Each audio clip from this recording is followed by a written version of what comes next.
The views, thoughts, and opinions on this podcast belong only to the hosts and the guests. They don't necessarily reflect any organization or sponsors connected to us. We aim to keep things accurate, but everything you hear is shared for information, conversation, and entertainment. We're going to dive into good laughs, tough talks, and that genuine feel that you came for. So get comfortable, relax into the vibe, and let the moment unfold. This is Keep It Clean. Lock in. Because if that ain't saying now, get you always then two. You say it now. Is this needed? Is it acceptable? Does it change up everything? What's y'all's thoughts? So there's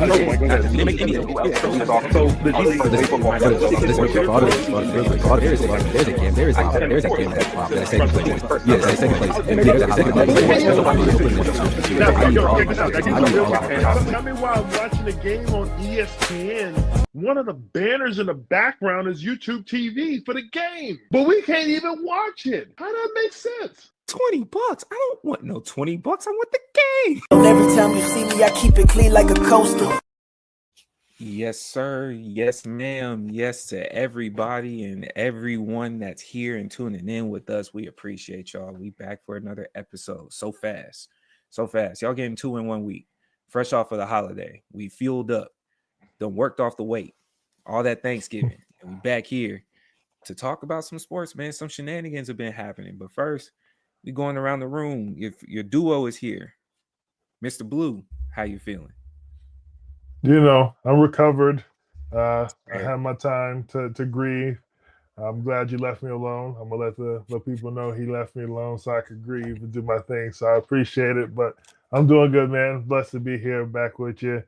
Happy to have the conversation. How did you feel about Nick popping in over there and putting you on Instagram like that? I mean, an apology is wild in my opinion, because I didn't even know he was an Ohio State fan. I ain't seen no post. I ain't seen nothing that really would emulate that he would be an Ohio State fan. So, it is what it is. I saw it and I quickly ignored it because I wasn't about to repost that mess on my page. So, yeah. Okay, bro. Hey, man, you handled it with grace. We gonna touch on it. I give you credit as a team. I know it tugged on your heartstrings watching them defend the M. Watching them defend the M, man. I know it tugged on your heartstrings. It's our own fault, though. It's our own fault because we planted the flag last year. Like that almost started a whole riot in the whole stadium. So that's our own fault. I know Baker's done it, but like who? He's not the first person to plant the flag, I don't believe. But I just think on a platform like the game, you can't go plant the flag, especially how emotionally high that game gets. You can't do that. Yeah. Because I know USC does it, but that's just like their thing as a team. Yeah, man. They said protect the M. Well, I will just say, real quick. I'm gonna just say Ryan Day, I actually respect him for telling his players to get off the field and not even try to do that. Him talking to Shamar, I'm getting my guys off the field. Like, don't worry about it. Like, that was a cool moment because he definitely was a lot classier than we were last year. So I give him that.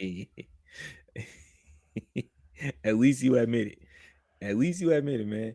Well, let's give y'all the rundown.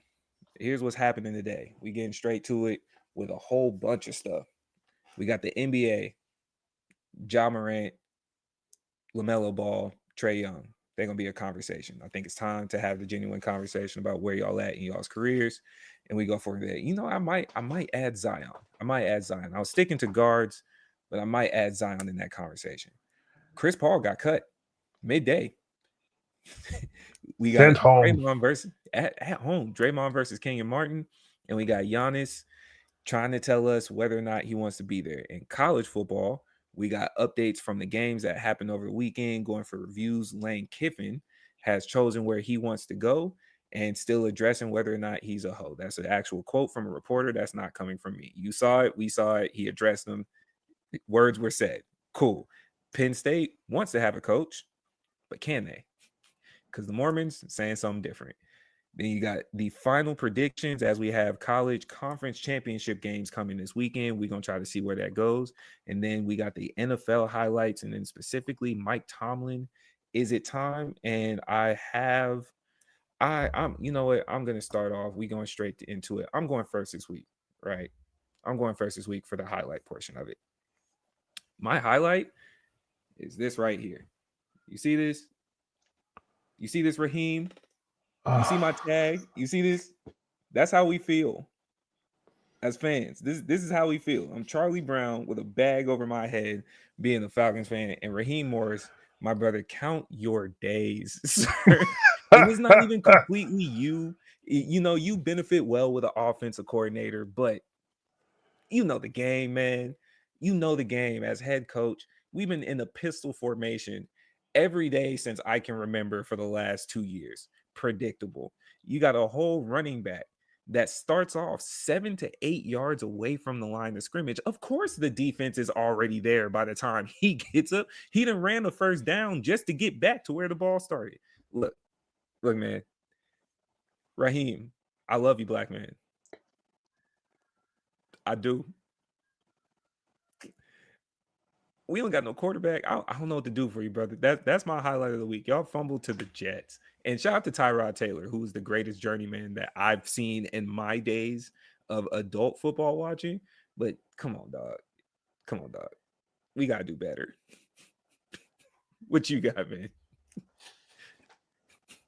I'm just watching this unfold in real time. You know, I have no issue being honest. Yeah, no, we keeping it clean, right? That's what we're doing. I'm keeping it clean on my side. I gotta say, as far as watching my team not score a single touchdown the entire game, that hurt. Especially when you kick a field goal to start the game, you feel okay about that. You get an interception on the first couple plays, like you feel good. We're supposed to get in. Once we didn't score the second time, something in my head said, uh-oh. Because I was like, we're not going to win this game if we can't score a touchdown. We can't kick our way out of this. So I'm in the same boat you are. Not as much as my team has to dump our coach, because I believe he's got another year or two. I know a lot of people who are Michigan alum or fans are saying we don't have the coach that can recruit the top players. I mean, we got the number one quarterback in the country. So I don't understand. That's not it. We just didn't go in. We didn't play our best game. Like it is what it is. That's my highlight of the week. We played we didn't play our best game. Ohio State came fully prepared, and saying, as much as I hate to say it, he was very poised. He stayed in the pocket. Okay. He made decisions even after making a few mistakes early. And I mean, just clowned us the rest of the game. They came out disrespectful, throwing the ball, just deep ball, like first play, like we just don't have a defender that can stay back there, which we definitely do. But once they calmed it down and realized, oh, the middle of the field is wide open, they just picked us apart. So it just got to that point where we had to play so soft on the line so that way we could cover these wide receivers that they have, that they were able to just pick us apart whenever they wanted to, because Sayin had 10 seconds in the backfield. Like, there's nothing we can do about that if we can't put pressure on the quarterback. He sat back there, and I don't know if he got touched. So I had two key feedbacks from that game. One, I think that first touchdown, and I'm sorry, the second touchdown that they gave him to close out the first half for Ohio State kind of broke y'all's spirit, because he was bobbling. He was bobbling the ball. It stepped out of bounds. It was supposed to be a touchback. Yeah. So Vegas going into halftime, that was a momentum shifter. Secondly, y'all's coach, bro, like, just loosen the vest, please. I think if you're able to breathe and get oxygen through the rest of your body, there'd be some decisions that you can make. That jacket do be tight. That jacket do be tight. I give you that. Bubble vest. I give you that. I think he trying to wear the large when he needs an extra large. You know what I'm saying? Like, is that type of situation? I got you. It's snug. Snug, man. It's very tight.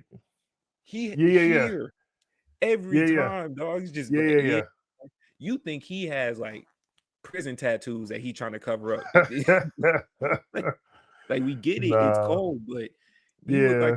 he looks concerned. As tight as that jacket is, bro. Breathe for me, big dog. Oh man, okay. So straight into the keep it clean. I'll go first again. Hey, Jerry Judy. Shut your ass up, though. Jerry Judy. Didn't you fumble it last week? Thank you. Doing some buffoonery on the field. Last I remember, Denver let you walk. They chose. And what round was he taking? Okay, you know what I'm saying. Okay. So Jerry, yeah, my bad. No, I'm with you. Before you go over here and try to get on Shador, I didn't see you say nothing to Joe Flacco. I didn't see you say nothing to Dylan Gabriel. I didn't even see you extend your arms to go make a catch that the rookies are making. Igbuka down there in Tampa doing numbers. Multiple receivers would actually try to extend it and make the play. You wanted once again to make yourself the spotlight. And bro, just shut your ass up, bro. You in Cleveland for a reason. Unless you were drafted there, most people don't just go there willingly. You in Cleveland for a reason. Jerry, sit your ass down, bro. Let Shador develop, please, and move. You're making us look bad. You're making us look bad. Damn, man. Yeah, that's what I got. I'm on that same tip with you on that, because you didn't see none of that energy with anybody else, but all of a sudden Shador gets a little praise. They got his name throughout the media for a week, and you over here hollering at him like you didn't have a 40-yard pass where you out here doing all this and mess around and fumbled because you out here calling yourself pretty. Yeah, we need to calm that down a little bit. Just a tad. As far as the rest of the NFL goes, I mean, obviously we talked about it. Great games this weekend as far as the holiday weekend went, but then Sunday was just a little lackluster, if you ask me. The teams who were supposed to win. The only big upset was the Panthers beating the Rams. I don't think anybody had that on their radar going into the season. Not even last week, I would have called that one. But unfortunately, is Carolina kind of turning it around? I don't mean to say unfortunately to Carolina fans. I'm sorry. Okay, I'm just talking. But like, y'all know y'all team trash. Been trash for some time now. But like, I'm watching. It looks pretty good. I don't know if it's everything, but I know it looks good to you guys because where you've been. What's up? Also fair points. I do think in a touch point of it, their offense has developed into what it's supposed to be. And I think them giving away what's my man's name that they sent to Baltimore last year? Baltimore. Because he went to New York. You talking about Burns? No, they sent him to Baltimore. Remember, because Baltimore was looking for a receiver. He was doing decently in Carolina, but they were so bad they were like, free him. He'd be great anywhere else. And they sent him to Baltimore, and he just kind of disappeared. But he would have been great. Why am I blanking on his name? But he would have been great here during this time. You got Rico Dowdle that has clearly taken over Chuba Hubbard's role. And that's going to transition. Is just more seeing that you need, if you give Bryce Young some time, he'll make great throws in his range. Don't expect the deep ball too crazy. Middle of the field, they are tearing teams apart because you have to respect the run game. The defense is the part that is like, y'all might need a little bit of work. This isn't playoff football with the defense that you have. You're not necessarily stopping people. You're just outscoring. And that's who I was talking about. I was talking about Burns on the defensive side because his paycheck was coming up and they didn't really want to pay him that money while the team was looking the way that they did. So they sent him to New York. That was the trade that happened all over like the HBO special where the GM was on the phone with the Philadelphia Eagles and all that. Like that happened a year ago. So on the defensive side, his contract. That's what I'm talking about. Okay, there you go. Yes, he bounced around. That's right. Yes, yeah, Deontay Johnson, because he got to revive his career in Carolina because remember it didn't work out in Pittsburgh. Right. Went to Carolina, he was able to get the rock because that Andy Dalton was throwing to him as well. And then they're like, okay, cool. He's back. He's what he's supposed to be. Baltimore Right. needed a receiver. And then I don't know what happened, bro. They waived him. Yeah, bro. Like he's not even, I don't even think he's in the league currently. But Dang. yeah, man. Tough. But the Panthers are Look nice. Credit where Yeah. credit's due. They look nice, fam. credit where credit's due. So we're gonna start off. We're gonna switch it up this week, man. We're going straight to the NBA. We got four separate topics. You want to touch on 3 point guards that are in need of something different for their career. You want to go towards a point guard that is possibly realizing his career is over. You want to go to a guy that thinks he's a point guard versus the guy that felt like he was a bigger star than what he was. Or you want to go into a Greek saying he's looking to travel. If we're just touching on points, I would probably do Giannis right now, just because Cool. it's a quick conversation. Hit me with it. What you got? Everybody saw him delete his post because we all talked about it. Why are you deleting all your posts, man? What's going on? You don't look, like us no more? What's going on? Like they saw it in real time, like everybody else did. So if you're on his team, you know he's gone, or the conversation of him being gone is already happening. Because Okay. there's a level of pettiness that it takes to go to your profile and say, you know what, I don't like you no more. This is a breakup. This is when you and old girl have been kicking it. You finally post her. You posted her like 10 times. Next thing you know what, I'm tired of this, and you dip. That means you got to go back to your profile and just clean it up. You got to clean it up. And that's what he's doing right now. He is back on the dating market. So when it comes to this situation, I think we've all heard from his team or representatives or whatever from Shams. He wants to be a New York Knick. That was something that was talked about last year.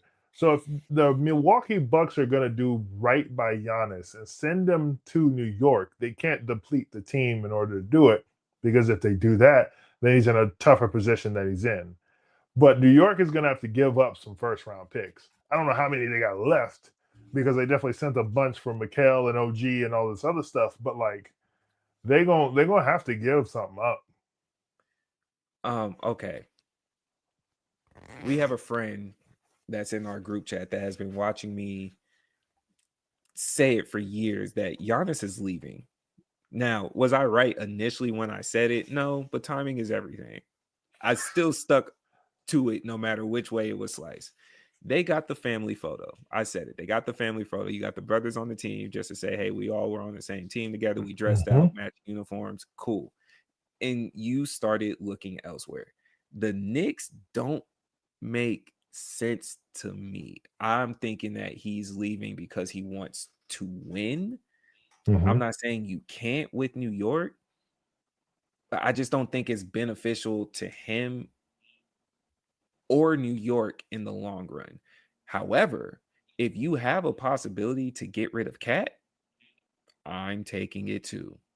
10 out of 10 times. If you got Brunson and Giannis, that makes perfect sense. I honestly thought that we would see more effort from Houston and before they signed KD. I thought OKC would take their shot at him.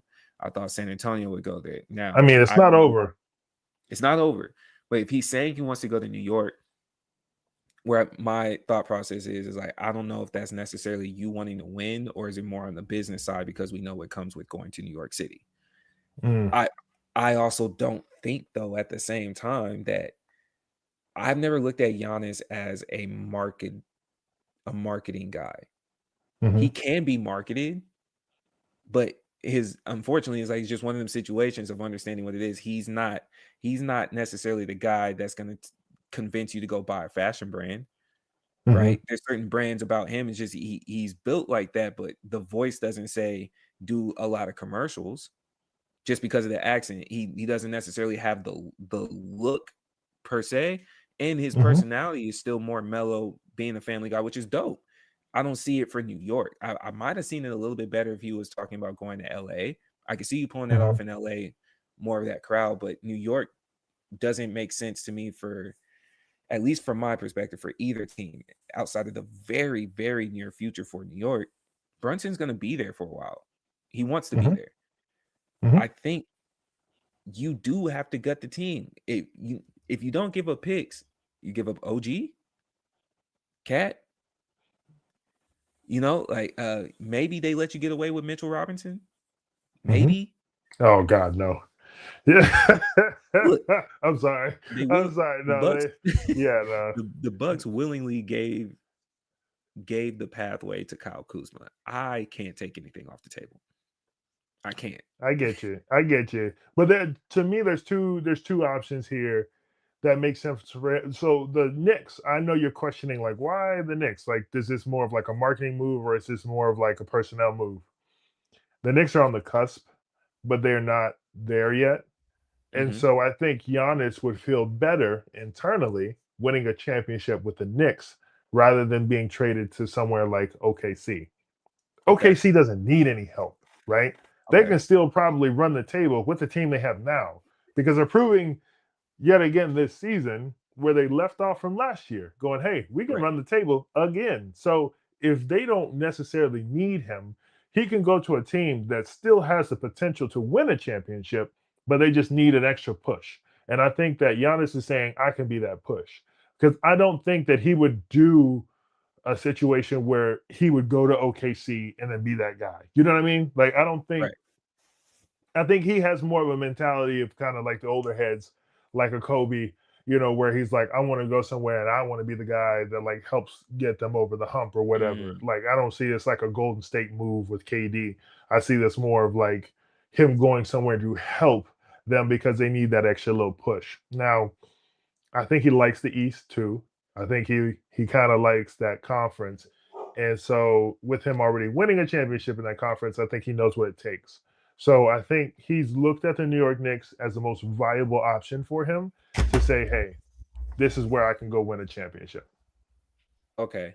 Because I'm not mad at least this initial year. If he goes there, are they automatically the favorites out of the East? Yeah. Okay, because it is an open market. So I'm asking. I don't know if I don't think another team is geared up like that. So you get the immediate win. And I guess transitioning to the New York environment, like it's hard to lose if you're there. I just don't see the marketing play myself. But I understand what you're saying now, because like you wouldn't even really want to go to a San Antonio if Wemby's the guy. You could shake hands with Steph, get him a ring, and then escort him out, and then you become the face. That's an easy transition. He wants to play with Steph. So I see that as another viable option. He wants to play with Steph. You give up Kuminga, you give up Dre or whatever it needs to get done for the deal to be done. Bye. Yeah, that would be you know what I'm saying? Like, I'm sure Warrior fans would be butthurt, but then they would also like flip the switch and be like, but we have Giannis to look at. So like they'd be perfectly fine. And then that also helps your franchise in Golden State move on from Steph once he's gone. So like it's a good placeholder to win now, and it also helps you in the future. So it's a great move for Golden State. But as far as assets, as far as what the calling price is going to be for Giannis, that is where things get sticky, because it's like, okay, we want him, everybody wants him, but what's the price? Does it mean that my team, like, I love when KD was on the starting five and he's like, I didn't want to get traded to a team where it was going to completely deplete the team. He's like, I didn't want another Golden State where you'd have to literally gut the team for me to be there, and then we're struggling because we don't have anything. So I think Giannis is in that same perception of like, I know I can come help, but I don't want to be on a team where I'm basically playing now. Someone had brought it up in another chat that I'm in. What about Dallas? What do you feel about Dallas if he went out there? Dallas is just excuse my French, Dallas is just a shit show right now.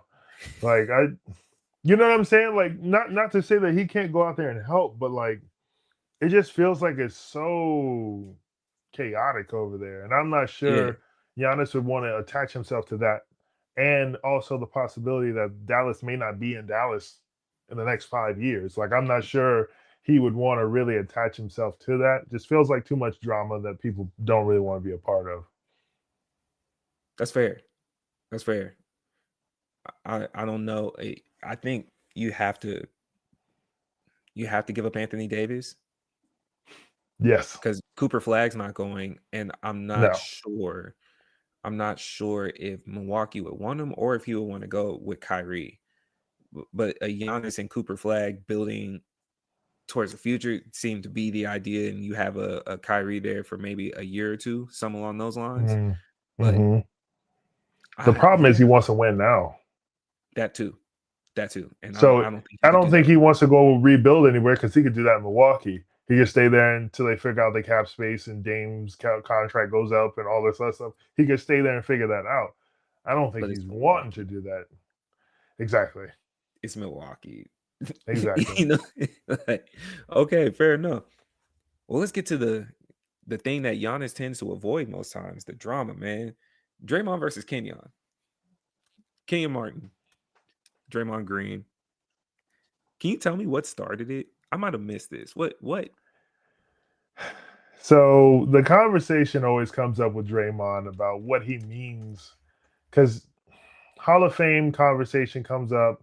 Obviously, Draymond's a Hall of Famer. Can't really deny that based off of what he's done with the team and all that. There's not many 4-time champions that don't get admitted into the Hall of Fame. It's then when it gets broken down, because it was the Gills Arena podcast, it gets broken down to what he means to the team. And, if you were to put him somewhere else, would he have the same effect? All that starts to kind of come into the conversation, and then that's where things get a little sticky. And then, of course, you've got Kenyon and Nick going at it across the couch, which is just pure comedy to me because they both antagonize the mess out of each other. And it's just funny to see, that like it's real tension that you can see, but I'm sure they're fine off camera. They're probably not homeboys hanging out, but like you can see that tension while they're talking. Nick always talks to Kenyon a little sideways. I think one is a little bit hesitant about trying the other. Nick is always scared about trying Kenyon, and for good reason. Kenyon is like licensed hands, so like I get it. Even as an older guy, you probably may not want to push that button too many times if I was him. But for the sake of the conversation, it always turns to what would he be on someone else's team. He's not really the value of a player that you would want on your team now, and all this, and so it just gets into a heated conversation. But it definitely started at Gills Arena. Okay. If there is somebody that's right, who is it? Well, I love how you pose this question to me first, but if I'm teetering the line here and I have to choose one, now this is me talking, right? My team, my squad. I want Kenyon. You're scared of him. He imposes his will on the game while he's there. When he's healthy, right? If we're talking New Jersey Nets, Kenyon Martin, like, bro, give me him all day. Like, he was the literal post presence that you needed in order to make sure you defended the rim. No one came in there smiling, thinking that they got anything sweet because he either blocked it crazy off the backboard because he was stupid athletic, or he made you hit the ground just as hard as you got up, just to make sure that you knew anytime you came in there, you weren't going to get that from him. And it wasn't like he cared about fines or anything like that. Like Kenyon swung on people. Like it wasn't a question of like, oh man, shut up, da da da. Like you said something cross to him and a cross was coming your way. You know what I mean? So like that's the type of player that I would want if I was looking at my squad. But that doesn't devalue what Draymond does for Golden State. Like he is the perfect fit for Golden State because of how he plays. Why would I shoot the ball when I had the top 1 and 2 shooters of the world on my team? I'm taking shots away from them. Their field goal percentage is 70% higher letting the ball rip than me shooting at 30 to 40%. So I get that like notion and understanding. Kenyon used to still get you points on a consistent basis. So as well as he defended the rim, he could still go get it. And you throw up the lob, you do everything else. Like, he was a very versatile player. Kenyon talks about, being a number one pick, all that type of stuff.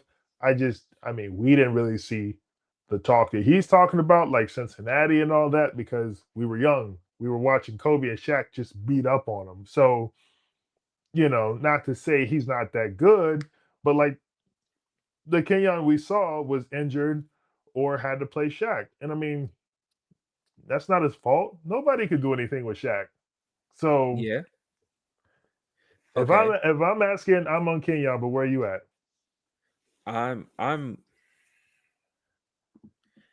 I'm presenting for this conversation once again. It usually comes up in a different debate, but this one makes it more interesting. Is everything about rings? No.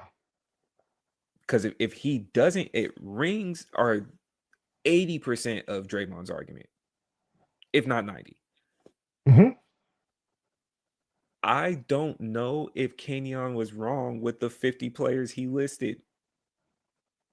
I don't think yes, was he being facetious with Popeye Jones? Sure. Yes. But then he proceeded to list 3 other ones, not including himself, as better players than you. So are we having a career conversation? Are we having a player skill conversation? And the tough part with Kenyon, because I'm with you. If you're telling me to start a team, I know what Draymond meant, and I do agree that he's pivotal. I don't agree with the magnitude of where they're placing him in pivotal, because similar to what you were saying with Kenyon, there's 2 parts. There's a rewrite in history that makes it seem like the only reason his points weren't there was because he chose to take a backseat. He did choose to take a backseat. His jump shot also dove off of a cliff, right? So you couldn't shoot. So yes, you were 2 things were true at the same time. You're passing the ball to 2 of the greatest shooters that we've seen arguably ever. You also just lost. I don't know if we have the science study out yet, but what happened to Draymond's offensive scoring abilities, right? So I say that to also add, even for the defensive piece that we give him, because he is this era's Rodman, I would say, you also had a lockdown defender in Klay Thompson with you at all times. For the bulk of that's not talked about enough. That's not talked about enough for the bulk of your ranks. And I think that's not talked about just because we're seeing the downslide of Klay's career. The downslide of Klay's career has also elevated Draymond's perception to the people, right? But you had Klay out there for the bulk of your rings. You had Iggy out there for the bulk of your rings as a defender, with Sean Livingston providing help off the bench, sometimes being mixed in with your squad, right? So it's not like you were just the guy, defender. And now, so even by the time you get to the death lineup, you're playing small ball. You're out of position. You're out of position. You could guard the center, but we know you for coming in as a small forward. Right. You couldn't crack it with the small forwards. During your time frame, which is different than Kenyon's, from 2000 to 2010 was the post era. Power forwards, centers. 2010s going forward, because of what Steph did, you started shifting to guards. But I would say the early 2010 to about 15, 16 was really the small forward. KD, Kawhi, LeBron, Rudy Gay. Stretch you have 4. All these names. You couldn't guard them. Yeah. You couldn't guard them. So you moving down is great, but now when you move down, you have help in the essence of, and I don't want to take away. I do want to give you this. You are a great rebounder. You are a stellar rebounder as Draymond Green, especially being undersized. But you have guards out there guarding your guards, and that is a benefit. On the flip side, Kenyon is you played with at least 4, maybe 5 of the top 5 power forwards during your era. Not only were you getting beat up by Shaq, you were losing to Tim the next year. Like, I give you credit because you got to the finals twice. You were losing to 2 dynasties happening. Mhm. You can't even hate him because even after he leaves New Jersey, he had a great tenure in Denver. Mhm. You got to play with Carmelo, yes. You also got to play with, you had Marcus Camby being back there, changes a lot. Marcus Camby hovering around there does change a lot. I don't miss that. You got a young Yeah. J.R. Smith, but you were also very much crucial to that team as well. Right. Because I'm with you. I don't. By the time I we played started with them watching on 2K. That was a all squad. the time, that was the Yeah, favorite yeah. squad to play with. All Yeah. right, like Yeah. I don't remember your Cincinnati days. I'll be honest. I at least I wasn't a college basketball watcher. I would have been We were too 9, young. 8, We were but too I'm young. aware of the NBA. You were also getting mobbed on because Jason Kidd didn't discover that jumper that won him a championship ring later on down the line yet. People think of you as if you were with Vince. You went there with Richard Jefferson, and that's no knock to Richard. Vince wasn't there yet. You know Yeah. what I'm saying? Vince wasn't there Yeah. yet. So you did something that can't be laughed at. You went to the finals and you lost to monsters. You didn't just Yes. lose to nobody casual. You aren't getting knocked out of the playoffs. You're not Paul Pierce that's only in this conversation because KG finally showed up. Because if not, like you were beating them and getting there. You're getting past the AI Sixers. You're getting past the Vince Carter Raptors. You're Mhm. getting past people. So I can't take that away. Draymond's rings seem to bear so much weight, and I don't want to discredit the rings, but you may be talking about a situation. It's like you have your cake baked with Steph and Clay. That is the cake. Adding icing is a benefit. Mhm. He's icing. Mhm. The cake is there, but Right. I don't like the impression and the perception of, yeah, he was so pivotal they couldn't win without him. Yeah. I can't That's say crazy. that's not true. As much as I can also say that we can possibly lean towards it is true either way, because I know you were in talks of being traded for Ben Simmons at the time that was still hooping. We were more scared of that because you Right. lost your jumper than we were of you being there. Right. 2022 gave him great validation for this conversation, though. That 2022 ring is probably carrying the most weight because it did look like it was Steph and Draymond, because Clay was kind of still coming back, wasn't fully Mhm. him, but that would also Mhm. be discrediting Jordan Poole Right.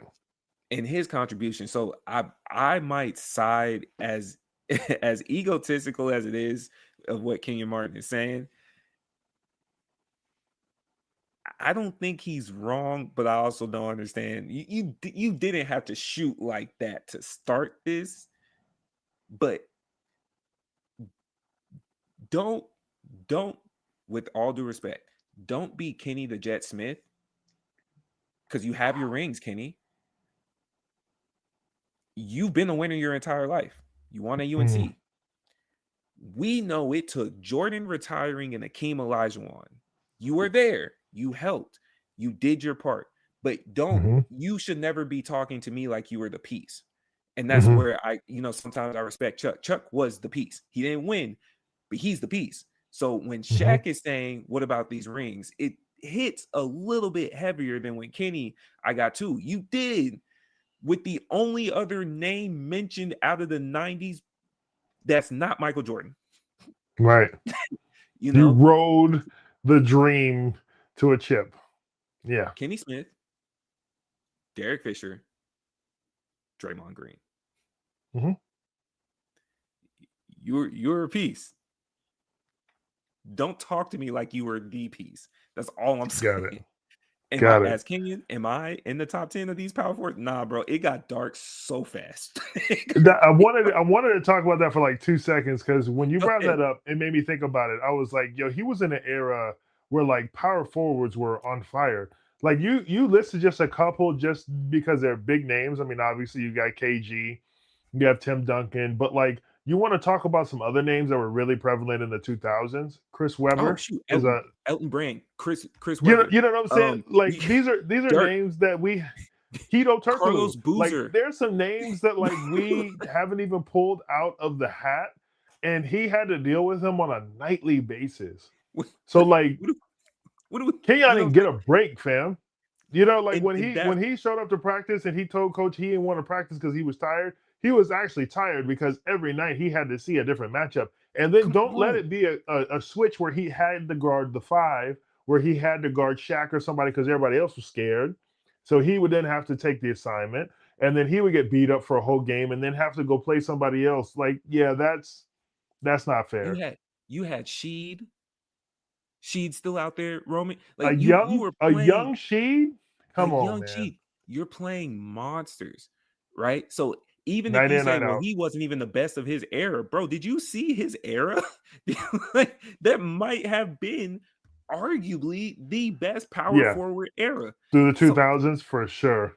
Can't take that away. So it's like, if you still banged with them, you got to the finals twice, and you weren't a slouch in Denver. That's it. I respect your rings. You're Kenny. You're Kenny. Derek Fisher, applaud you. You're not Robert Horry. Saying Robert Horry was disrespectful to whoever started that. There's Rob, then there's the Derricks, then there's the Kobe Shaqs, right? Hey, man. Separation. All you know is Big Shot Rob. That's all I'm saying. Yeah. He done saved every franchise he was on. I'm just saying. And Kenyon never backed down from a fight. Word to Abe, you said that. We do look at you different because I just know in the sport that we love, we are hoopers at heart, that you heard worse than you're just a backpack for 30 that you didn't try to punch somebody in the face for. So it's hard to just be like, yeah, man, even for the bravado piece, you do receive hate from your own doing that is infiltrating this conversation. I never seen Kenyon Martin kick somebody in the balls. I haven't seen as many nutcrackers outside of Christmas besides Draymond Green that you have. There's just other pieces, but hey, when Kenyon said, if you call me a BAS, that means that you want to fight. That means that you want to go blow for blow. And everybody on the couch was like, no, that's not what that means. That's exactly what that means. That's exactly what that means. When you call somebody else their name like that, that means you looking for some type of smoke. The only problem was when you said something like that to Kenyon, he was bringing it to you. It wasn't a question of like, what'd you say? He heard you. He's coming your way. So that's the only difference. I want to you hoop, you play sports. We've traveled in our hooping days. What region was cool with? Maybe because I'm missing it. I don't know, man. Like majority of the day was in Texas, but I didn't see Vegas. I didn't see Florida. I didn't hoop in Jersey. I'm just trying, did a Vancouver. I'm just trying to figure out when was saying that not what it meant, and where was I? Where was it location? I'm just trying to see. Do you have a different experience?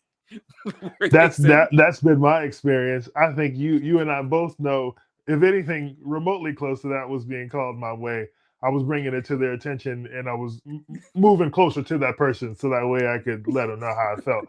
So that one never was good for me. So I don't know who's comfortably saying that. I've never seen them on the court. That's how we trash talk. I've never heard that one on the basketball floor where it wasn't meant for smoke. And especially because most of the times the closest I see that coming out, one or two ways. First, anytime you hoop outside, you might hear something wild. That's just understood because you're already outside, right? Yeah. I think that's more frequent to happen on the outside court ever. The sun killing my brains, like brain cells, like all that. Yeah. Yeah. Second is if a woman is in the nearby vicinity, you're going to hear that, and you already know pride's on the line. So you're not saying it positively, which lets you know that I know where we're at once that statement enters the atmosphere. right? If you counted every time that's something like that was said, and you did a head on the swivel, and the amount of times that women were in the vicinity is somewhere in the high 80s. High 80%. Man. Oh man. Perception base. Bro, they clipped Chris. CP3. I want to talk about an organization that got some issues. Go ahead. Yeah, I was gonna say I think there's two things. I want to start with what happened, because at least from the understanding that we're all getting as they release the news, he was very vocal about players, staff, and management. Because right now the Clippers are doing terribly. So if your players, staff, and management, Tyronn Lue and you allegedly weren't even on speaking terms for the last couple of weeks, right? And they fired you. They flew out to Atlanta. They pulled him to the crib and said, "My man's." They flying from LA to Atlanta, like, "Hey, big dog, hey," and they cut him.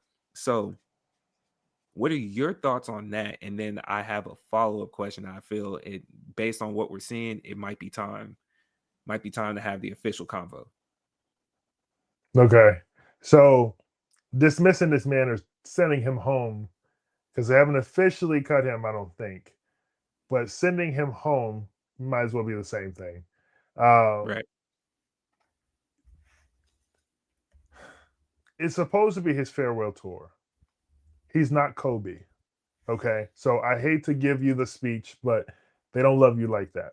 Right. I think fans, as basketball fans, we love him because we literally refer to him as point guard. Right.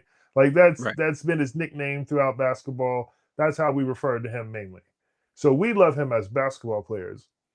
So I think it's very disrespectful to like his legacy, especially as a Clipper, that they would send him home just because they're having a disagreement. We're men. We got to figure this out. We got to talk it out. We got to, come to some type of agreement. That being said, as much as we love Chris as a basketball player, we've heard from other basketball players that it's hard to be in the locker room with Chris. So if you're in the locker room with this 40-year-old man, right, 39, 38, whatever, like he's pushing it, and you're talking to, the 28-year-old or the 30-year-old who can actually affect the game, you want to help them. You want to help, like he's been doing, right? He's been doing his tour of helping teams and helping young players improve. Shea literally regards him to the high, all that type of stuff.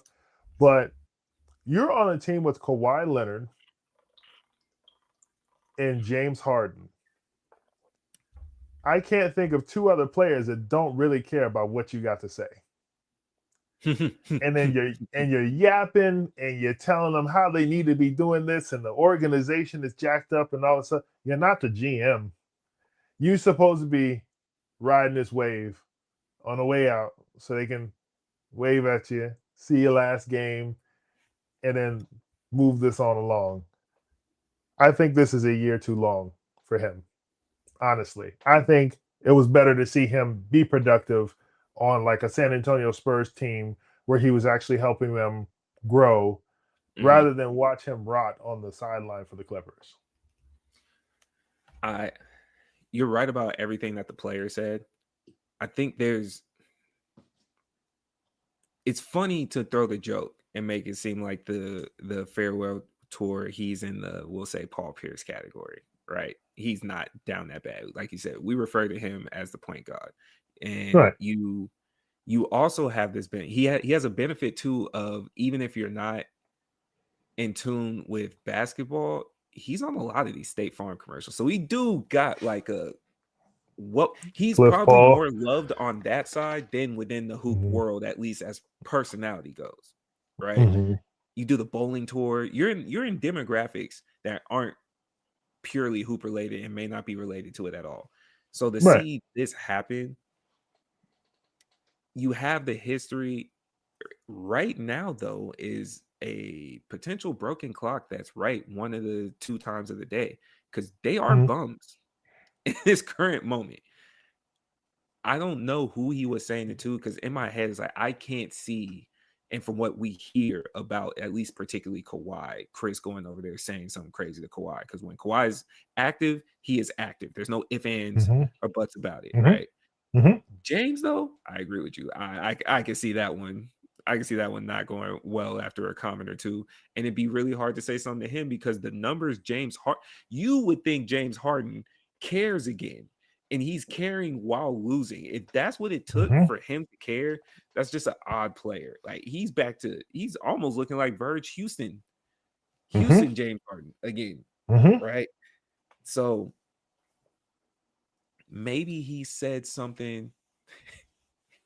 Like, could you be mad? Imagine you in the locker room and Chris Paul, you get to talking. You a younger player, right? Or I'll even say you a vet. We got 6 years in, right? And Chris get to talking, and you say something along the lines. And I know y'all losers because you have to remember I was here before and we lost. Like some wild like that. We were losers then. Yeah. We're more of a loser now. And because he's seen the mountaintop with the Clippers, or the Clippers seen their mountaintop with him. Mm-hmm. The Clippers seen their mountaintop with him. Mm-hmm. I see where the arrogance might have kicked into. I can Mm-hmm. understand how that picks up. This he is get Jim. picked up from somebody else? He built this. He built the foundation that the Clippers have right now to even be relevant. That's what he's probably thinking in that locker room. I don't want to speak for him. I don't. But I do feel in agreement with you. There's some arrogance there. And it's CP. But the other part that gets me too, though, if he can make it work with Steve Kerr for a season, and he hated Steve Kerr, right? We saw that beef in real time. Mm-hmm. How is it that he can't make it work with Kawhi and Tyronn Lue? The fact that your coach wasn't talking to you for a couple of weeks, I think that's baloney as far as you can stretch it. But if that's true, like Tyronn Lue's showing up to practice and not talking to Chris Paul for 2 weeks, come on, man, what are we doing? They said This personal. is a They soap did opera. clarify. They did say That like what they off, say? like personal off court. Like they didn't have a relationship other than it's Okay, business. Hey, I'm you about to go. say you got to tell them the next Yeah, drill or whatever. You know what I'm saying? Like you got to talk at some point throughout the day. yeah. But if you can see the tension, it's awkward. He's going out of his way not to talk to Chris. That's still the same thing. But it's just like I feel like Tyronn Lue is like I don't know. I'm talking like I know, but like I feel like he's not that petty. But maybe he is. Does he get picked up elsewhere? Who, Chris? Yeah. Yeah. Somebody else will pick him up. Who Somebody you else will give see? him a roster spot. Who you see?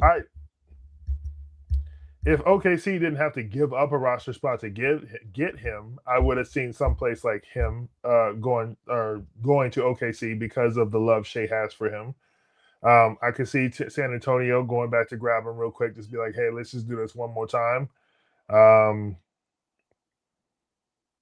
Again, Chris Paul is not all rainbows and sunshine, so I could see a lot of teams being like, no thanks. It sucks because it's his last year. He announced it this year that this is his last year. He thought he was just going to run it out with the Clippers, and I think there's a chance that he still can, a very slim chance. But yeah, anybody who needs a mentor right now, a veteran presence mentor, I can see them going to grab him.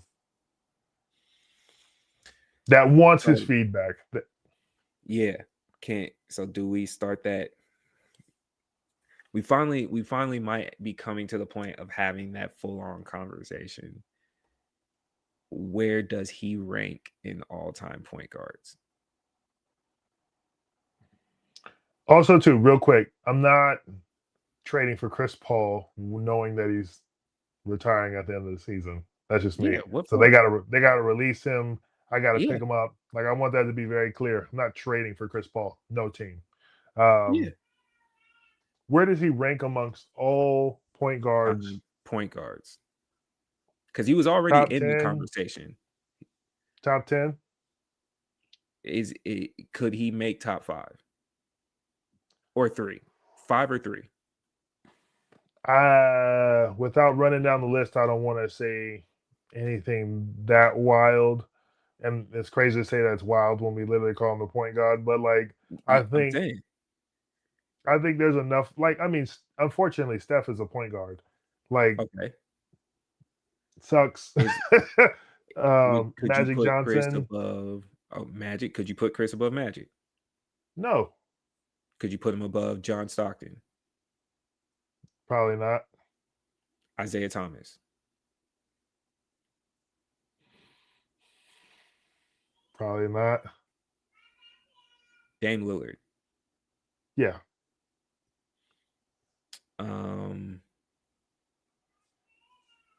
Gary Payton. Ooh, yes.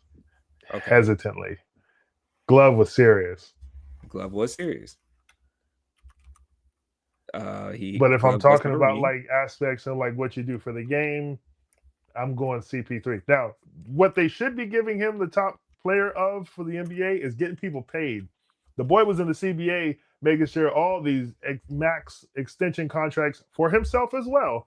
But That's a like fact. he was making sure all those elevated contracts were coming in and not a question about it was had. So if you want to talk about what Chris Paul has done for the game, he's done some crazy things on the court, but making sure them contracts off the court too, we're looking just as nice. That's a fact. Jason Kidd. Yeah, he's a better point guard than Jason Kidd. Steve Nash. Yes. Tony Parker. No. I think I'm going to say unfortunately because I love him. Yeah. But we're possibly looking at somebody else rounding that corner, Russell Westbrook. Oh, for sure. Yeah. For sure. For sure. Yes. Triple Penny. double. I'm sorry. Triple double, like literal king. Yeah, for sure. Chris Paul's better than Russ. No, opposite. Russ is better than Chris Paul. Yes. Okay. Penny. I'm trying to exhaust the ones I have at the top of my head. Yeah. I'll leave that for the old heads, but I don't know Penny the way they do. And his potential of what he could have been with him being injured, we'll never know. We saw Chris Paul be healthy and play, majority. I mean, healthy as a stretch as well, because for him, when the playoffs came several times, he got hurt. But we've seen more on tape for Chris Paul than we have for Penny, so I'd have to go Chris. Okay, so if I remember, I didn't get them all, but he it sounds like you might have him, or you be able to spot him 7 to 10. That's a top 10, easy. I don't think okay. I can put him in the top 5. I don't think I can, because like I said, going over that list right there, you just named off like John Stockton, Steph Curry, Isaiah, Magic. Russ, like Magic. Like these are names that I would toss into the top 5 without really having a problem. And I can argue that with most people. But saying that he's better than like Magic Johnson or Steph Curry, yeah, you might as well just skip that. Okay. He do got crazy stats. But I understand. He does. Well, yeah. So point guards that are trying to figure it out. Is this the make or break season for the Jaws, Trae Youngs, and Lamelo Balls of the world? I think even when you said that, you could hear it in your own self. Like, yeah, it is, because we're at a crossroads for a few of them. Trae Young, he's a great offensive player, and I think most people would agree. I mean, he goes into the Garden and he always has a fun time, but as far as his defense is non-existent, and he's a smaller guard, so he's going to be taken advantage of in certain situations, especially on a switch. And most point guards are 6'4", 6'5". So that's just that. You're at Atlanta. Atlanta's really not doing anything crazy. Now, Jalen Johnson, that's looking like a really good pickup for you guys right now. But, I mean, it's time to kind of figure out what's happening, because the mediocre thing, I think a lot of teams are just tired of, right? So Charlotte, as mediocre as they've been for however long they've been, it looks like they're actually tired of it. and they're finding these draft picks that are coming in that are kind of helping them, and they're like, okay, so we're looking for our star guy to lead them, and their star guy right now is Lamelo. I think he's a great talent. I think that he's a great, point guard and all that stuff. I mean, all-star point guard easily, but he's just not in the right situation. Right. I think Melo needs to be around some vets. The same thing I think Trae needs to be around some vets. Okay. Does the same go? Are they on the same tier as Ja? And while you think about that, I'm going to respond with the first two. I don't think Trae is as bad as they're saying. I think he peaked in a way that was overachieving. So he's being punished for it. Not that he has done the best, Right. but you got to the Eastern Conference Finals. Right. Right. So you peaked higher than even a lot of your draft class very fast. So not even making the playoffs in following years does look a particular way, where it would have been understandable if you were Verge, you weren't making the playoffs, Verge like last couple seed teams, and then you had the trajectory to go up. You peaked really fast and then like you dove low. But I do still think he, out of the three we mentioned, has possibly the cleanest trade value. I think LaMelo has the best trade value because of the potential talent. But just, you don't have to think too much of it. I think Trae Young's still one of those pieces like, yeah, of course, if somebody's trading for him, it makes sense. You're not doubting it because you know exactly what he is. And once he's on, if he's not injured, he's a go. LaMelo, on the other hand, is you got all the talent, and maybe it's just your face. Like maybe it's just the mug, but I can't tell if you're serious. And that bothers me because of the narrative that Charlotte has had circulating around them all the way up until pretty much like you said this year. Now it looks like they're taking it serious. And you got Knupel over here. He's rookie of the year, clearly, as we speak. He is the runaway rookie of the year as of today. Right.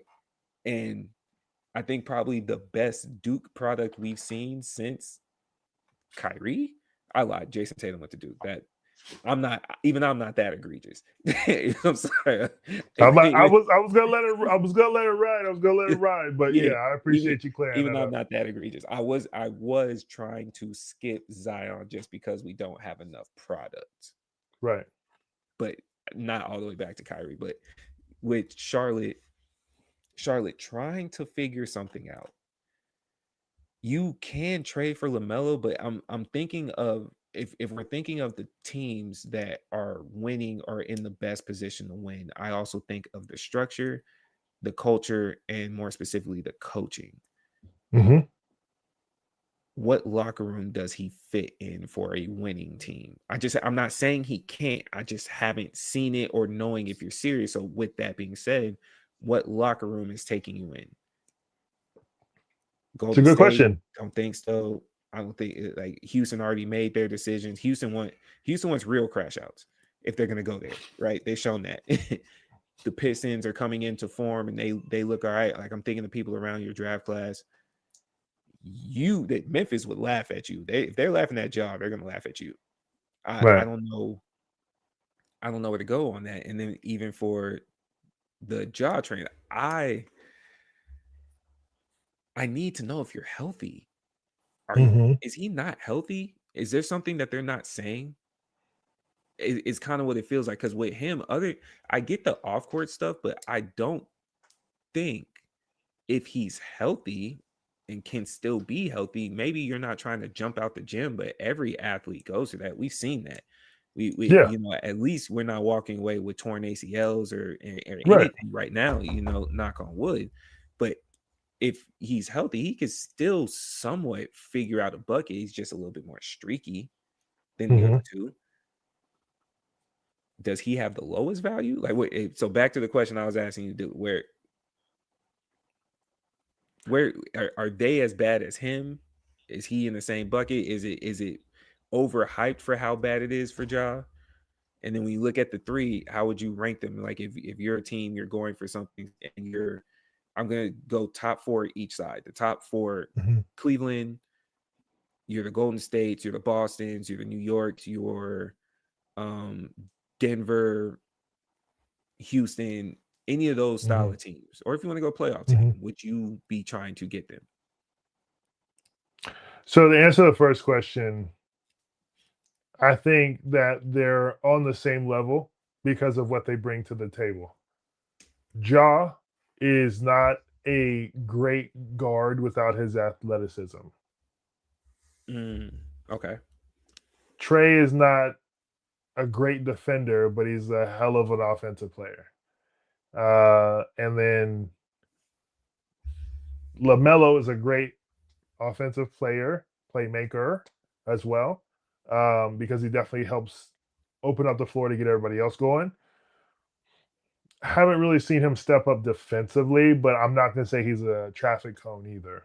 But he's a smaller guard as far as weight and all that goes, so he definitely can get pushed around a little. But what he can do, he does with his hands.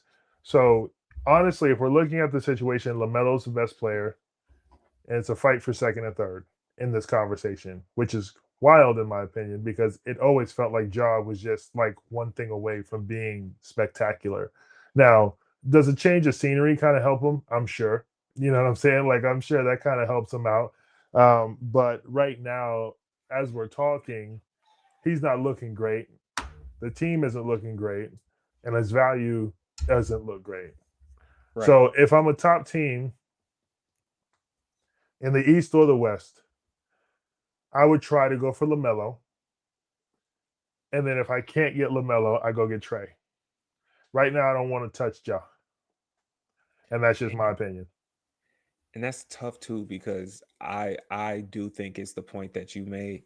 It's very well known everywhere in the world that Memphis and Ja aren't liking each other right now. Right. So the motivation may not be there.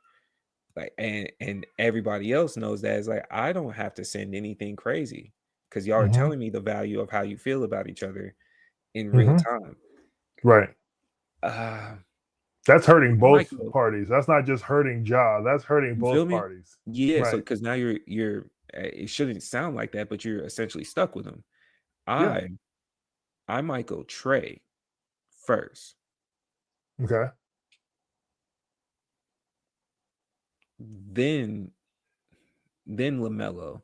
And the only reason I'm not going, I got to know if he's healthy. I don't know if Ja is healthy. I'm concerned there because you have been hurt a lot recently. Right. And I'm better off taking my risk where Trae is like, I feel more confident in Trae coming in, and it's just an easy plug and play situation where he's still going to be motivated to get his numbers. I think you have to adjust to LaMelo, and he has to adjust to you. Yes. And what that adjustment looks like, it has a margin for error that I might not be comfortable with, because while Trae may not play defense, Trae at least looks like he's serious in the face when he's trying to play defense, where I don't, you know what I'm saying, with LaMelo. Your whole problem is LaMelo's face, and I get it. I've also seen your defense, so when they're blowing by you and you have to, like, don't look at me like this, and you just let 6 points go by you and lay up for him. Yeah. Nah, man. No, bro. I got it. I can't do it. All right. We gonna try to swing upwards from here. So let's get it out the way. Let's get it out the way, man. We done with the NBA talks. We going to college football. You cry a little bit. We here for you. Bring it in. Just, you know what I'm saying? Just get it out the way. We can move on. NCAA. I've already given them let me get in front of this. We've already given them their flowers. I've already said this at the start of the episode, but I'm gonna just say it since we're on the college topic. We did not play our best game. Ohio State handled it. They handled it well. That touchdown that was fumbled in the end zone was not a touchdown. I'm gonna say that because everybody saw that on TV. So it's not as if I'm just a Michigan fan and conspiracy and it was no. It happened. Okay. That does not determine a win or a loss, though. I don't believe that. I believe you should never be in a position to where you could have lost to begin with. That's my old school philosophy from Pops. So for me, that touchdown shouldn't have turned the game over. However, we know things do affect the game. I wished we would have been able to at least score a touchdown. I didn't like the fact that we were touchdownless, that we kicked 3 field goals and we looked really good the first quarter, and then the rest of the game just looked defeated. So I will say, again, praise to Ryan Day for taking care of his team, making sure they got off the field, no planting the flag, all that stuff. Looks like Michigan was looking for us to smoke if they were trying to, which I am all for. But that is also fruit from the same tree that we planted. We planted the flag in their stadium last year. Their whole team was trying to fight us. Makes sense. But yeah, I don't love how this went down, but with Ohio State being the number 1 team in the country, I'd rather we lose to them in that sense than them being like out of the playoffs and not even being a part of the conversation and we lose too. I'll take one over the other. Okay, fair. I will start really quick. Jamel, you're not slick. I know why you missed this episode. We talked to you before the pod, talking about you're stressed at work. Hey, you're not stressed at work, Jamel. We know why you missed this episode, and it's okay. You weren't ready to keep it clean with yourself, but I could keep it clean with you. We got hugs here, but we know why you missed this episode, my brother. What I will say, otherwise, the confidence didn't feel the same to start the game from the Michigan we've seen for the last 4 years. I don't know why it was different, but it was just it was a different demeanor going into this game, and it almost felt like you had a team that was scared of the big bad wolf, that also had the pressure of y'all have won this for 4 straight. We can't be the team to mess it up. So they played more to not lose than they played to win.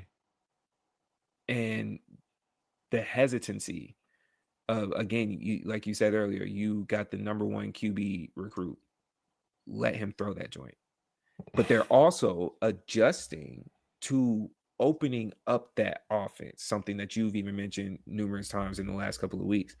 So you weren't there yet. And this was the game that you needed to be there to match on all cylinders for just in case.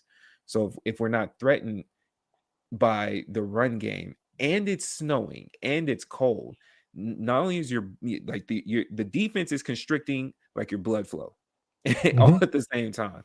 And so now it's a put up or shut up moment, and it looked a little bit different.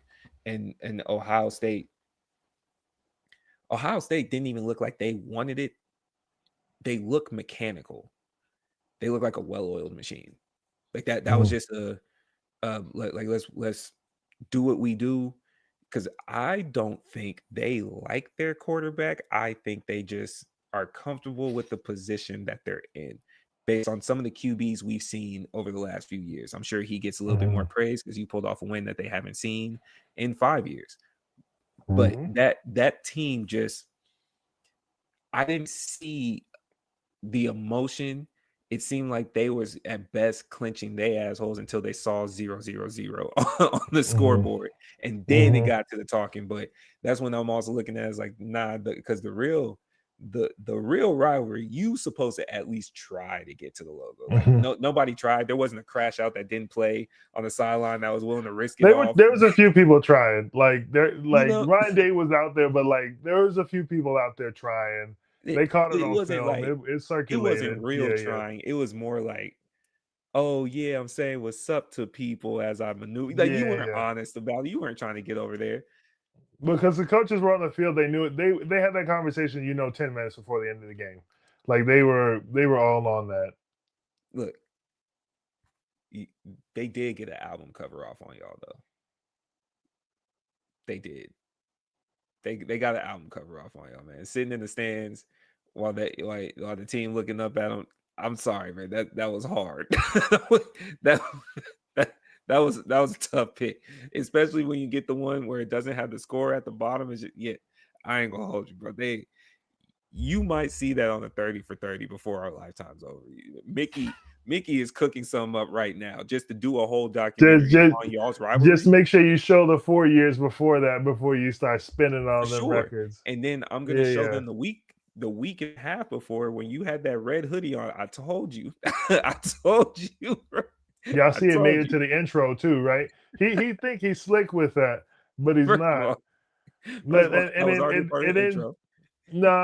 But for some reason, the red hoodie one made it. Anyways, and also too to make a valid point, Bryce, I'm not mad at. Like I said, we've seen the progression for him all year. Not mad at him for that. I do know why he could not throw the ball that much.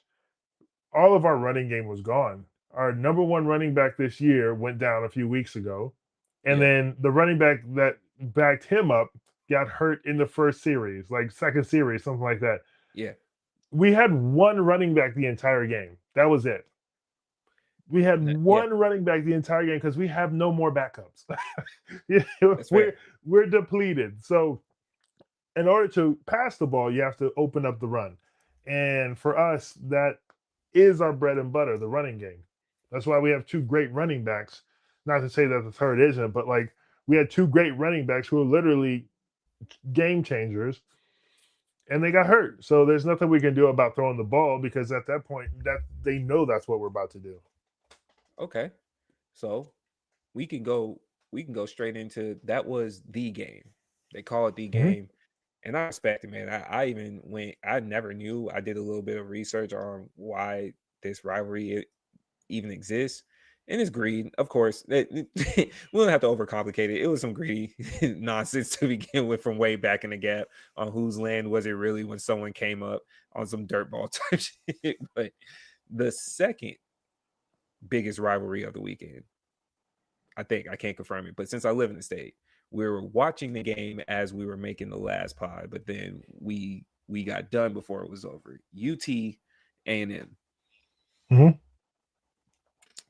One person on this pod felt vindicated and one person felt upset, but for separate reasons. You want the vindication side to go first, or you want the upsetting side to go first? No, I let the upset side go ahead. Okay. Hey, A&M, y'all haven't played nobody for real, and then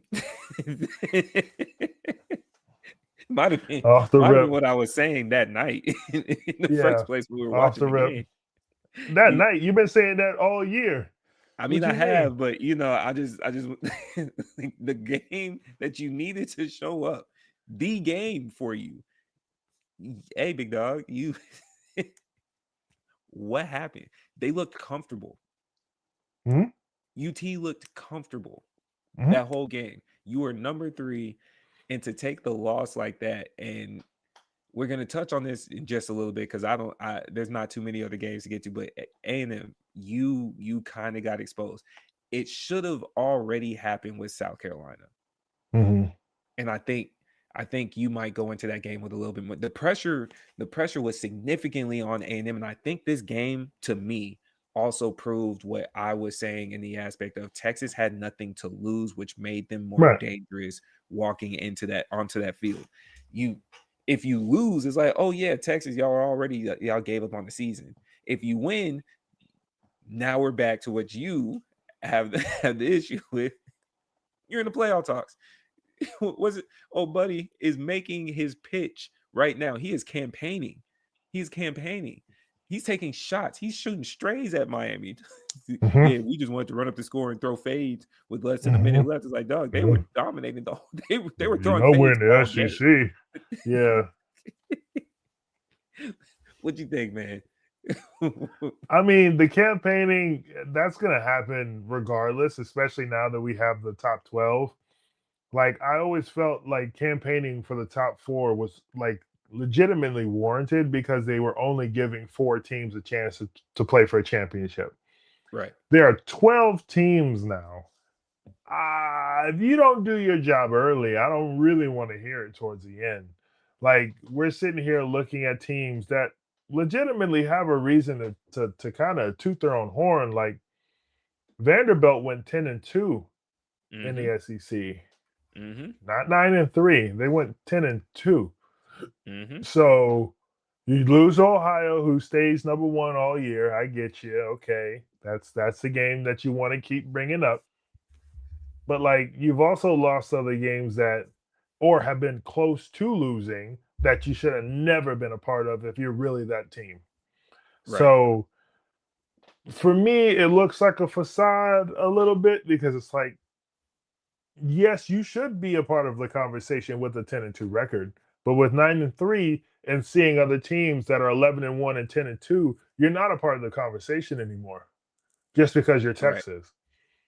You're talking about teams that are in the exact same conference as you that have a better record. Uh-uh. No, no, no, no. Uh-uh. No, no, no, no, no. You can't look at your neighbor who's doing better than you, got the same job, and then go, well, why is he pulling up in the rolls? No, no, no, no, no. No, no, no, no, no, Yeah. no. No, I don't like Yeah. it. I don't like the plea Um. either. Yeah. Yeah. And so okay. Other than that game, we could do the scores really quick. Georgia beats Georgia Tech, Mhm, right? Expected. Ole Miss handled business against Mississippi State, and then the other rivalry, Arizona State, 25 beats number 20. The rest of them is mhm. like I didn't think Oregon was threatened by Washington. Tech and West Virginia wasn't close. Oklahoma, you got away with one. Mhm, You got away with one. You were mhm. about to just ruin a lot of people's weekend because if y'all go down, there was no excuse to not have UT in there or the Right, University of Texas in there, right? right, So, right. can we touch on Auburn getting cheesed really quick?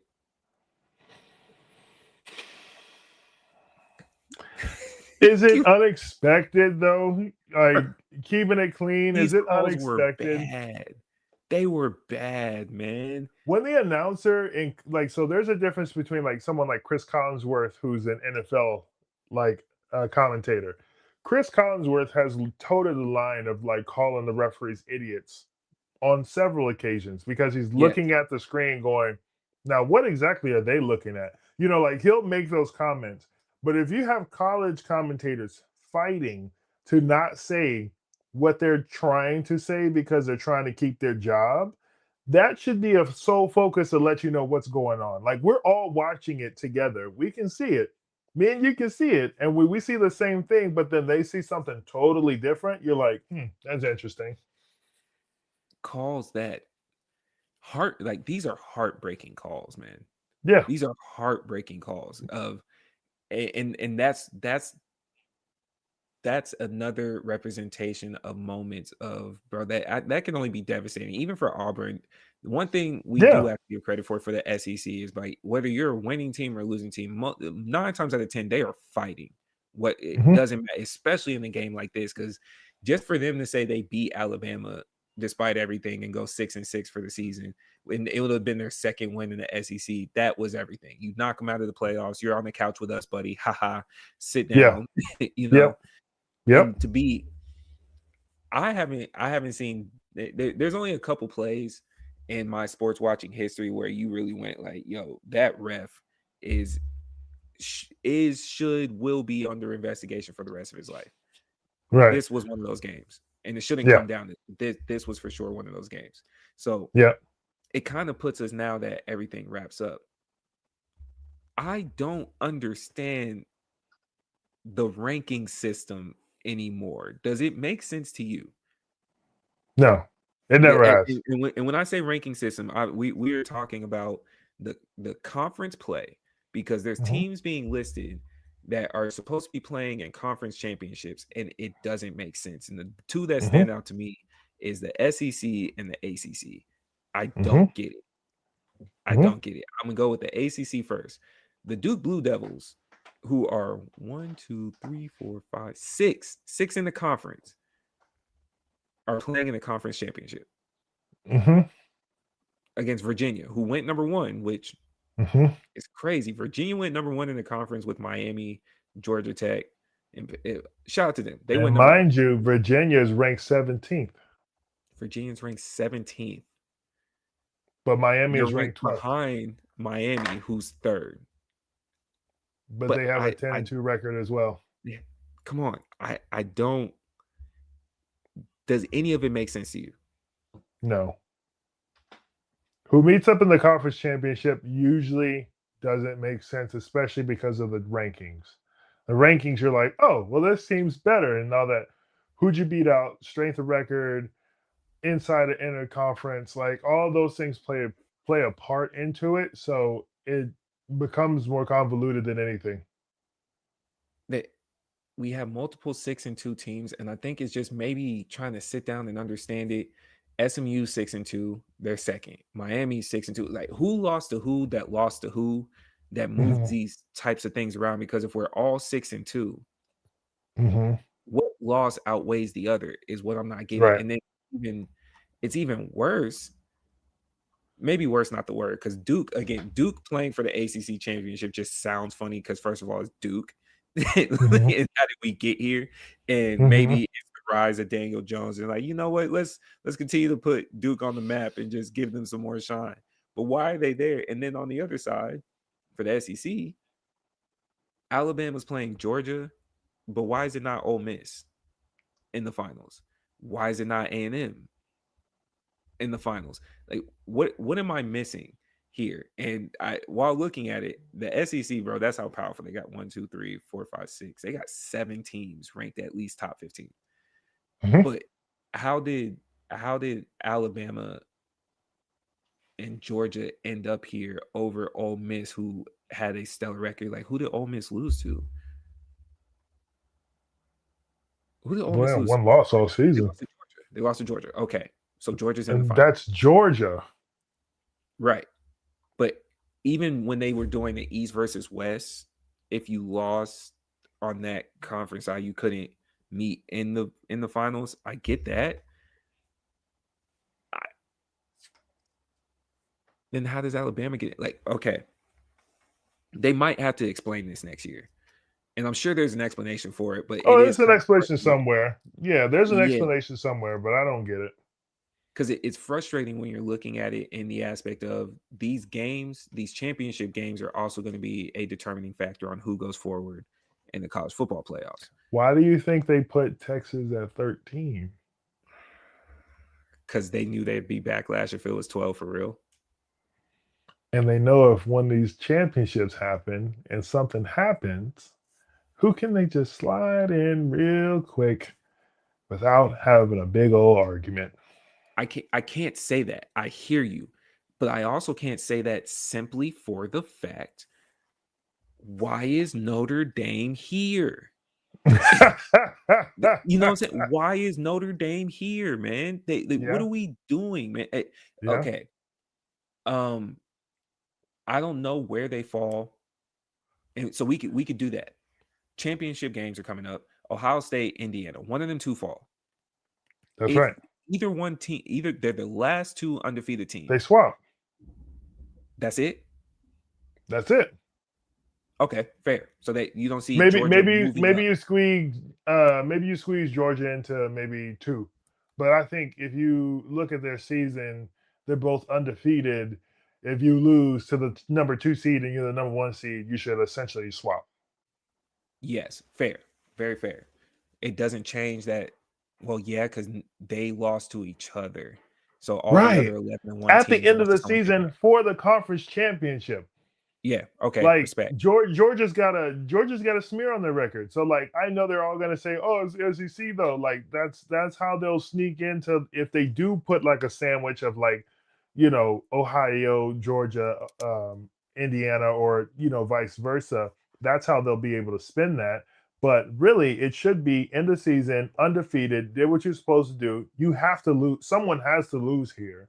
And it's unfortunately they have to play each other. Swap. Okay. If Georgia loses to Bama, they drop from 3. Where do you think they go to? They might go as low as 6.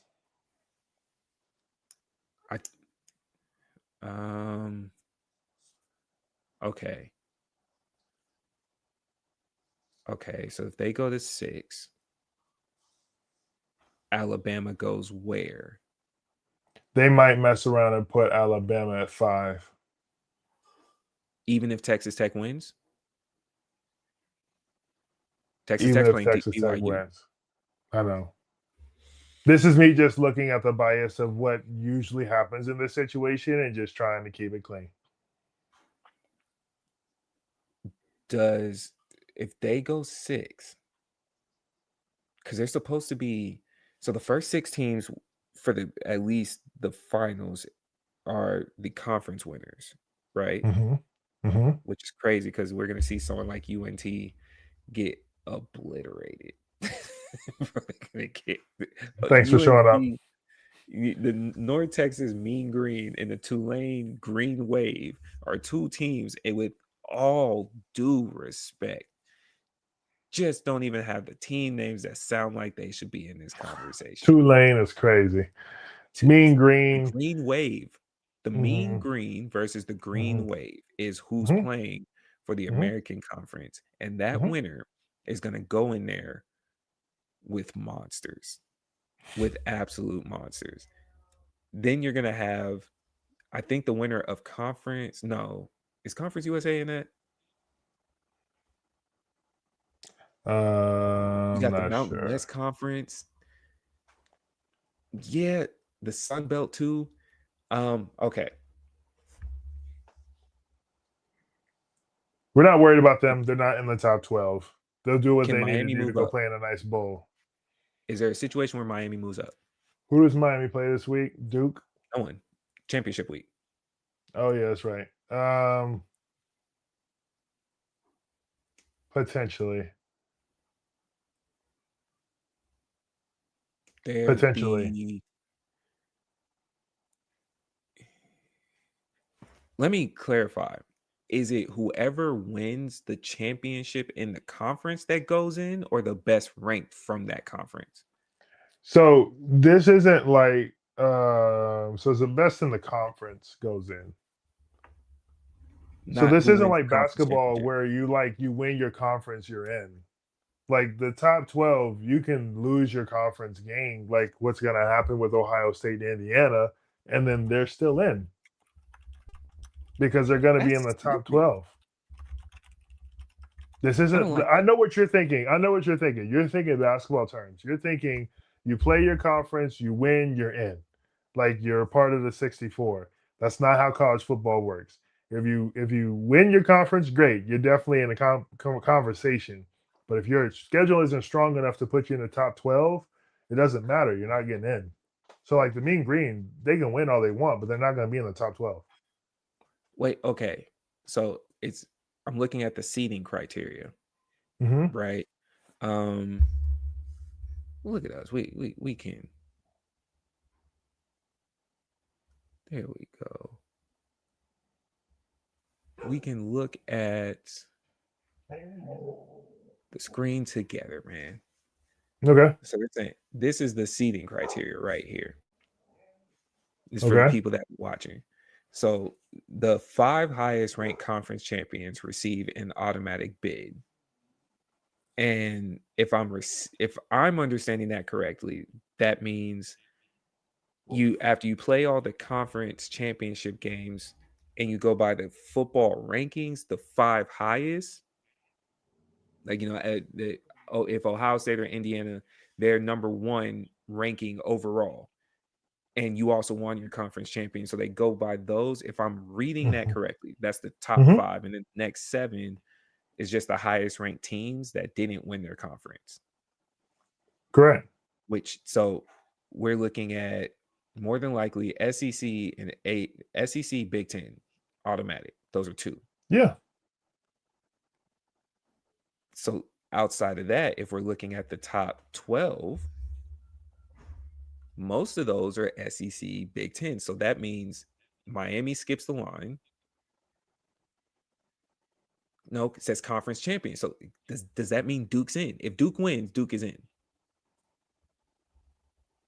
Highest ranked conference champions is what it says. They go to a nice bowl game. They're not in the playoffs. Duke's not even ranked. I know, but it says conference champions.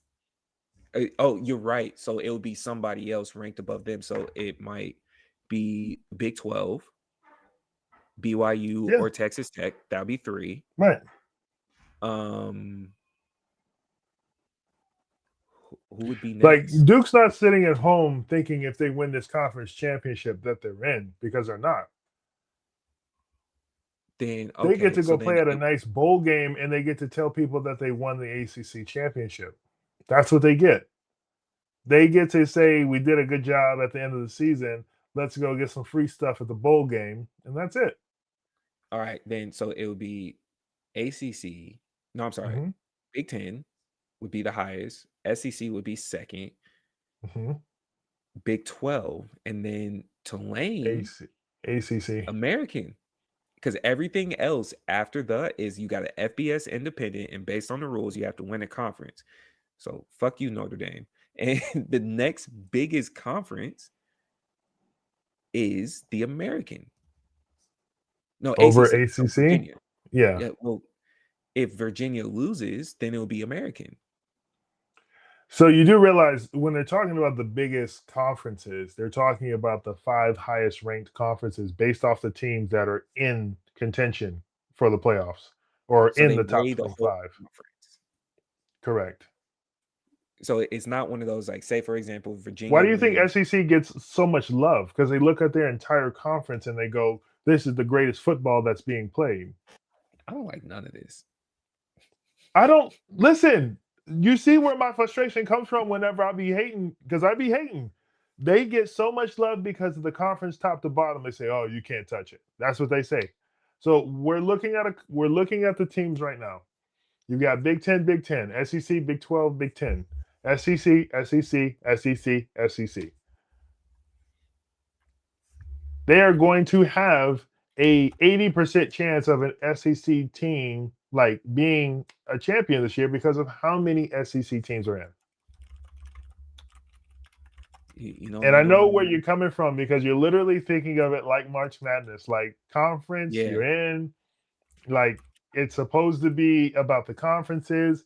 Nah, it is about rankings in college football. You know what I'm doing? But I'm learning by Googling the gambling line on who's most likely the 12 teams to go in. So it might provide some clarity for me. It's definitely going to be pretty close to accurate. I can tell you that. You know, so based on what it's saying, Ohio State, Indiana, Georgia, Texas Tech. That's what it's saying. Ohio State, Indiana, Georgia, Texas Tech. Those are the 4. Then the next one right after, or next few, Oregon, Ole Miss, Aggies, Oklahoma, Alabama, Notre Dame. On the bubble, BYU, like these are the teams that might squeak in depending on upsets, conference champs, whatever. BYU, Miami, Virginia, North Texas, or Tulane. That's what they're saying. That's what they're saying. Oh. So for your situation, there's no Texas mentioned in the likelihood of it. But North Texas in the top 12 sounds disgusting. So in a off chance that somebody loses, it looks like that's what would be needed for Texas to squeak in there. At least just strictly on what's on paper. I know. But the only problem about this, and I love the fact that Vegas is trying to help me in my theory. The only problem is they're an SEC team. But there's so many SEC teams ahead of them. And they're right there at 13. Like, David, this is it, fam. Like, they're at 13. They got them right here on the edge because they're like, wait till somebody else mess up on this side. We're going to swipe you right on in. Like, It's so much money on the line not to have Texas in the top 12, and they know that. And so they're looking at the scenario going, if we can just put them at 13, okay, and one of these 9 through 12 teams mess up, we've got enough to just squeak them in. We've got enough. Now that we've looked at it, I don't think they can, though. The only two teams that can mess up is Alabama at 9. They need Alabama at 9 to take an L, because if not, Ole Miss, A&M, and Oklahoma have a better record than them. Right. In the SEC. Right. So they would need a 9 to fall, and I don't know if that then puts them above, because then they're going to start strength of schedule. But BYU, who could potentially be either 12-1 or 11-2, Miami. You know what? You're doing a thing of the record. You're right. You're doing a thing of the record, but I'm talking about the school in the conference. So Texas in the SEC, and they will be able to say a SEC 9-3 is better than a 10-2. I can easily argue. Yeah, and I get it. I could easily argue Texas beating out Miami, even with the record. That's all I'm saying. But that's all I'm saying. I'm just saying, like, they will find a way to fight this argument for us. That's all I'm saying. Fair enough, man. Well, I don't like the fact that this was confusing me. So let's go to professional CTE, man. NFL talks, man. NFL talks, man. Help me get to it. At least this stuff makes sense. Help me on what were the highlights for you this week, man? What popped up? Well, I mean, like we talked about, Thanksgiving popped off. It was some great games throughout that day. Starting it off, unfortunately, my Lions lost. You know, I like to get in front of it so you can't clown me later. But 31-24, they lost. It is what it is. We lost St. Brown very early. JMO, Gibbs, it's scary for either one of them guys because they're very, very talented. But we needed the full effort to beat the Packers. We didn't lose by like a crazy amount. It was 31-24. So like this game could have gone either way. But you're gonna tell me to give up on Jared Goff. I'm gonna ignore you. We're gonna just keep pushing past that because we just can't deal with that right now. Pretty much what I got for that. Cowboys beat the Chiefs. They did. Cowboys are in the hunt, and the Chiefs need to win everything going forward. Everything. I don't know if they can win everything going forward. It doesn't look that way. From what we've been seeing, it doesn't look that way. But I, again, never count Pat Mahomes out. Yes. No, you don't count him out. I also can't count out the other people that are also playing football at the same time that Pat is. Like going back to the I'm just saying game, I'm not hanging it up. I'm not hanging it up for them this year. That's all I'm saying. Yeah. Going back to the first game, I know we touched on it on the last episode because the games that happened. I only want to touch on, hey, Dan, sometimes it's okay to punt on fourth down. That's the only thing I have for you. Sometimes there's certain situations where it is okay to punt and you can win the game by field position. And you know the old school strategy, but every now and then I think it would surprise them. I think you can mess around, kick a punt, they have no blocking, and you get a fumble somewhere down there because they weren't expecting that. Right. That's what I have for that.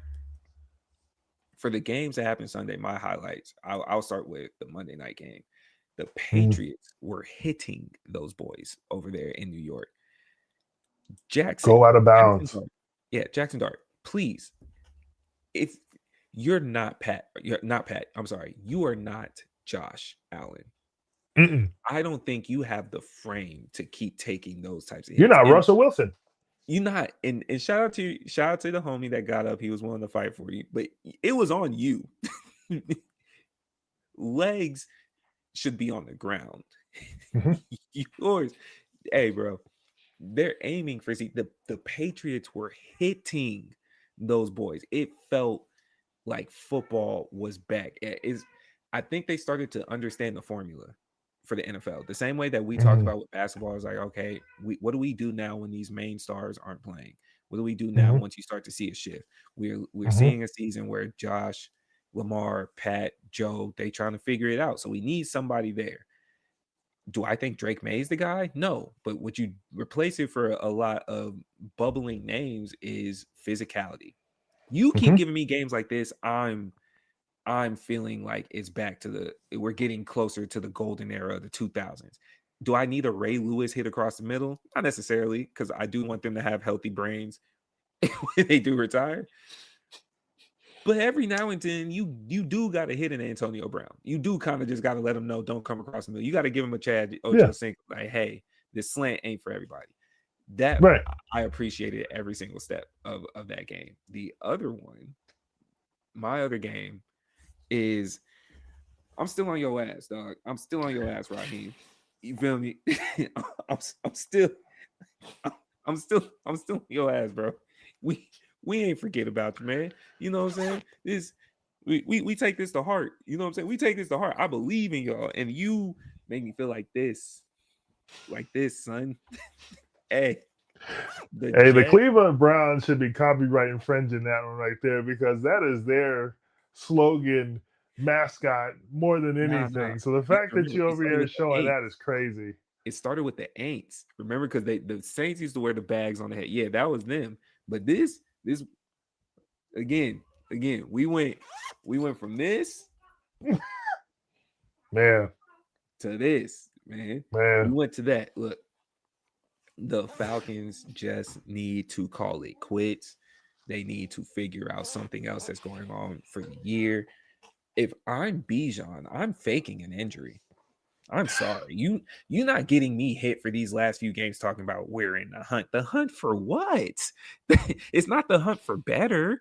It's not the hunt for food, because y'all don't look hungry. It's not the hunt for success. You literally shy away from it. Who is making the decisions? I don't know. And then you show us how you have an unnatural allegiance to losers. You then proceed to put out a package during the week of y'all doing an OVO collab. You went loser for loser, dog. I'm not even from Atlanta, and I want to be freed from this colonization. You went to a Drake collab. Wow. I was gonna get them. Wow. Right? Like, you putting out merchandise that has an owl on the back. You're already a bird, stupid. You're a falcon. What do you do? You're already a bird. So you're gonna put a bird on a bird? You know how stupid that sounds? You put a bird oh my God. next to a bird, and that bird just got cooked. Like, is it birds of a feather? Is that what's happening? Two cooked birds just being served up on a little sweatshirt with pockets is what's happening in Atlanta in real time, releasing this week. Like, this is gonna get the fans. What? It's not fully Raheem's fault. And I'm sure Arthur is maybe possibly showing his age, but Michael Penix has no more CLs. There's none left. Surgery number 6. You gave the pick to the Rams. Cool. I would kidnap Jameis Winston at this point and paint a number 9 on his jersey and say we would do better than this. Kirk wants to leave. So we in the situation. Where's Blaine Gabbert? I don't know. Just throw some names out there. I'd be satisfied with, but wait, dog, here. This is where we're at. And you gave me what's the last Drake album? Really quick. Go. Don't overthink. What's the last Drake album? 24? 24. That's some of the name of it? No, what's his last album? You're trying they're doing a collab. No, you forgot. No, you forgot. They're doing a collab. What year or what name? What they're doing a collab. The year ain't gonna save you. You could Google. You could look to the side all you want. The point of the matter is they're fumbling the bag. That's my highlight of the bum ass week is the Falcons. Now that I got that out of my system, bro. I don't like how I was a part of this hate for Drake though. You know what I mean? Like I don't understand this. You know what I mean? Keep that on the other pods. All right, lose a rap battle, doing that lose a too. lawsuit, and win a Falcons endorsement. An NFL endorsement, not Falcons. NFL. Lose the lawsuit. This don't compare to the Super Bowl. You lose the You lose a lawsuit if it got dismissed and they took it off. You didn't take it to court. Us right here. I need you to understand all the Falcons fans will kidnap somebody. I'm not even from Atlanta, but I'll be there. And if there's a parade to carry out Raheem, and we're gonna embrace you with a group hug. I just want to be clear because you're a black man. Wow. You know, proud to the people. We're not gonna do anything. If you looked like some other people, I don't know what's gonna happen. What I do know is I need you to at least, at minimum, throw the words offensive coordinator out there soon, because that's what you need. You do. You need an offensive coordinator. If not, that's your ass. Woo, boy, the Falcons are dirt. Man, the Falcons are dirt, man. Only way it could be worse if we had someone like Kyler Murray, but No, because Kyler would give you a couple games that you could feel proud about. So I don't think it could get worse with Kyler Murray on the team. Sorry. I said a couple. I didn't say he would turn the season around. I said he gave a couple games to feel excited about. His team's eliminated. We're not even eliminated. We should be. His team's eliminated. He's not even starting. It's another conversation. It's all birds. Don't matter. It's all birds. All for the birds, yeah. It's all birds. I don't think the Chiefs make the playoffs. That's my hot take for the week. Ooh. I don't think the Chiefs make the playoffs. I mean, you're not far off from where they are in the contention and the hunt and all that stuff. You're definitely not too far off. I just don't know if I can call it this early. It's not even about being far off. I don't think outside of the Titans that you can win out confidently. I'm seeing what looked like a confident CJ Stroud the other day, and that Texans defense is monstrous. Mm-hmm. Monstrous, right? Game changer. Then you go play the Chargers in LA. That's a hit or miss, though.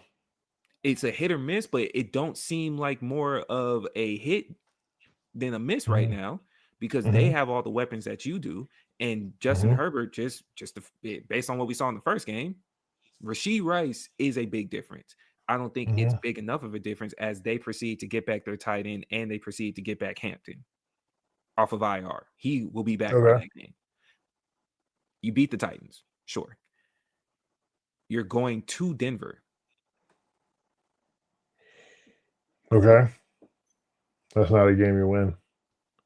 On Christmas Day. You're going to Denver on Christmas Day. That's not a game you win. You beat the Raiders, sure. But you took at least, to me, 3 losses in this process. Yeah. Now, to be fair, like we talked about with the Ravens, if you do something to kind of turn the tide, you can run the table in a few games. I'm not saying that that's what's going to happen. I'm just saying they have the opportunity. As of right now, they're third in their conference, and they're third by a comfortable margin. Right? They're 6-6. The Chargers are 8-4. Denver is 10-2. So you're not getting first place. We'll be clear there. I don't see Denver just losing their next 5. So you have to get into a wild card situation. Right. Well, that's the only way I saw them getting in anyway. You who else would you have? Indianapolis losing out? Because that's a tough division. The Jaguars, the Colts, and the Texans. Yeah. If you beat the Texans, which you would be highly beneficial, then you can probably say around the time that y'all have the same record, you have the edge. Did they beat Indianapolis? I can't remember. Did they play Indianapolis? I don't remember. No, Indy beat them 23-20. Indy beat them. Okay. And I think they lost to the Jags. They lost to that entire conference.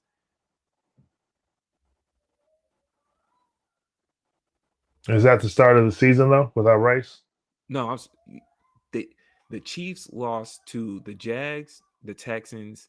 I'm sorry, the Chiefs lost to the Colts, the Jags, and they're playing the Texans. So if all 3 of those teams beat you, you lost to the whole AFC South. Those are anyone that doesn't win that is also a wild card team. They have the game up on you if y'all have similar records. It's not looking good for you, man. It's just not looking good for you. I don't have the Chiefs making the playoffs. I'm sure they're going to make it a story. I need every single part of the Rashee Rice fantasy points. I do in the big money league. Like you carried me from 0-5 to a lock in the playoffs with I'm the second highest team in the league as far as scoring. Yeah, I need you to keep throwing it to him. When I saw that I clinched a playoff spot after not being in it last year. Look, I got eliminated in our league. It hurt. It burned a little bit. I lost some games that I didn't need to lose. But I'm not mad at it because all the records are close. In the big money league, the boy came back thundering. There you go. All due to Rashee Rice, right? I don't have the Chiefs getting there. I don't know if who else did they play anybody in the AFC North? Who do you have coming out of that division? Everybody's 6-6 or 4-8. Can Joe Burrow turn it around? Unfortunately, yes. Okay. So right now, NFC, you definitely have the Eagles. I mean, the Bears and the Packers are definitely fighting it out right now. Buccaneers, Panthers, like that can get spicy towards the end of the season. Rams have easily taken this over. But you have the Seahawks, who have the exact same record with the 49ers at 9-4. Mm-hmm. So I don't know who comes out of that division. You would love to say the Rams because they've been looking good all season. Mm-hmm. But I'm actually worried about Seahawks. I'm not so worried about the 49ers. The household misses Sam Darnold right now? No. And it's honestly not because of him. Because everything else around him has gotten those wins. And with the top wide receiver in the league right now, it just looks like it's a drop in the bucket every time he throws a ball up. Okay. I want to say I'm kind of nervous for the NFC in general. The way that the AFC is shaping out, the NFC is kind of even across the board. And the leader of every conference, the highest win is a 9-win team. You got 9-3 for the Rams, who also have a 9-3 Seattle Seahawks and a 9-4 San Francisco 49ers in that conference.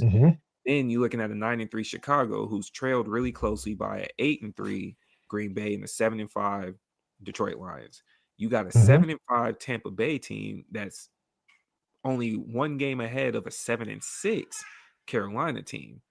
And then you have a little bit more of a separation. Washington, even though they're not eliminated, they're on that verge, but Dallas is not too far behind getting a win. If Philly messes up another game, there's a different conversation. But meanwhile, you got that 11-2 and 10-2 team in the AFC, the Patriots and the Broncos, look scary. And the ones that are hot on their heels also look scary.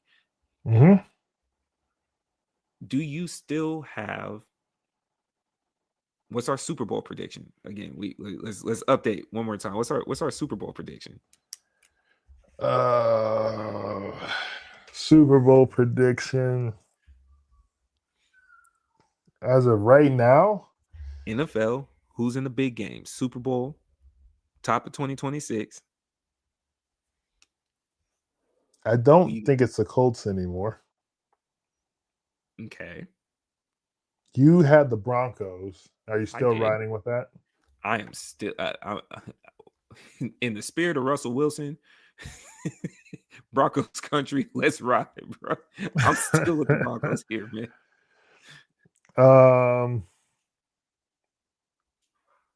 I can't even argue with that right now. I honestly can't argue with the Broncos. Like they keep winning games that they're not supposed to, or they put themselves in a position where they're not supposed to win. You know what I mean?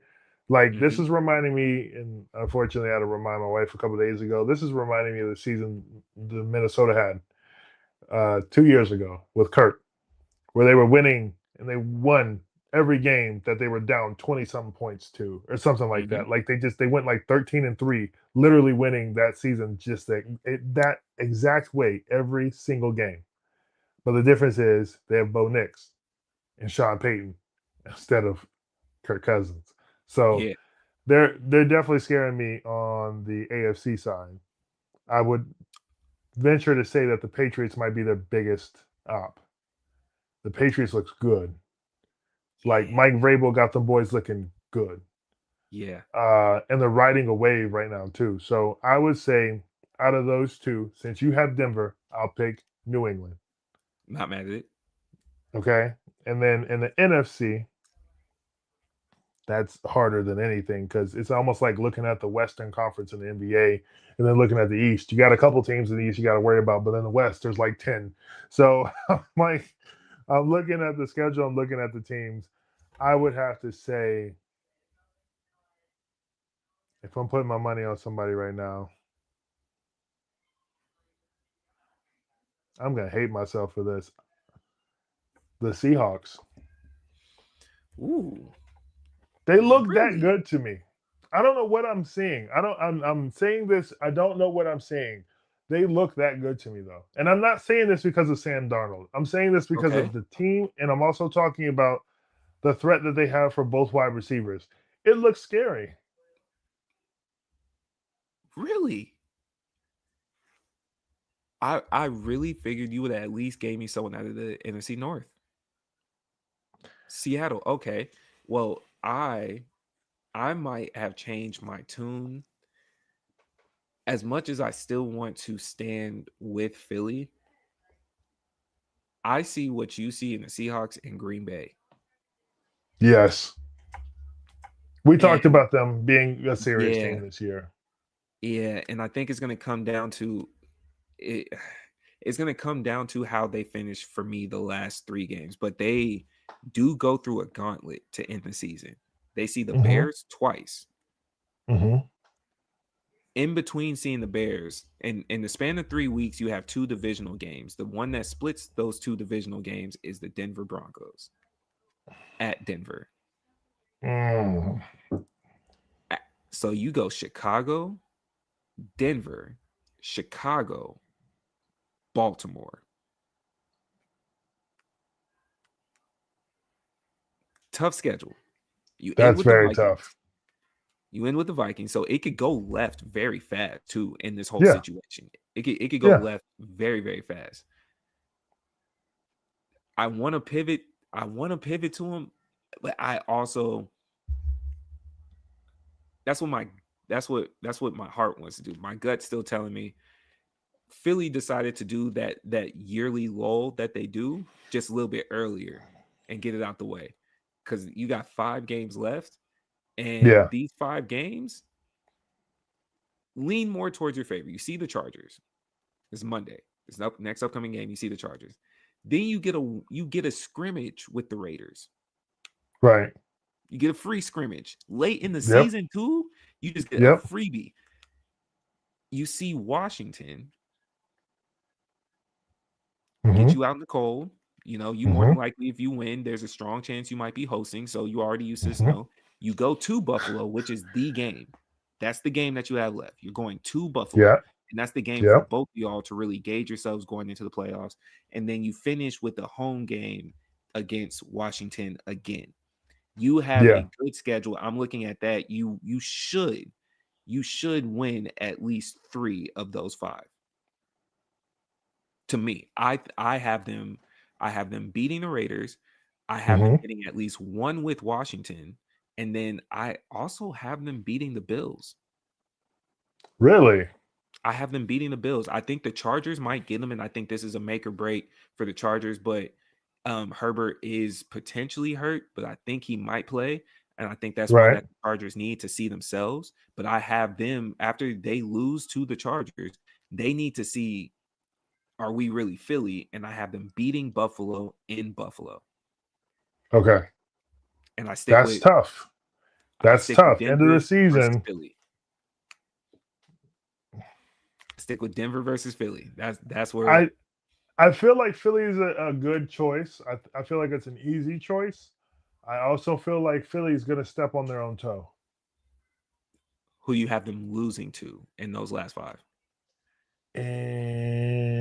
And crazy part about it, you said Chicago, right? No, they just lost to Chicago. They play Right. the Chargers, Yep. Raiders, Commanders, Bills, Commanders.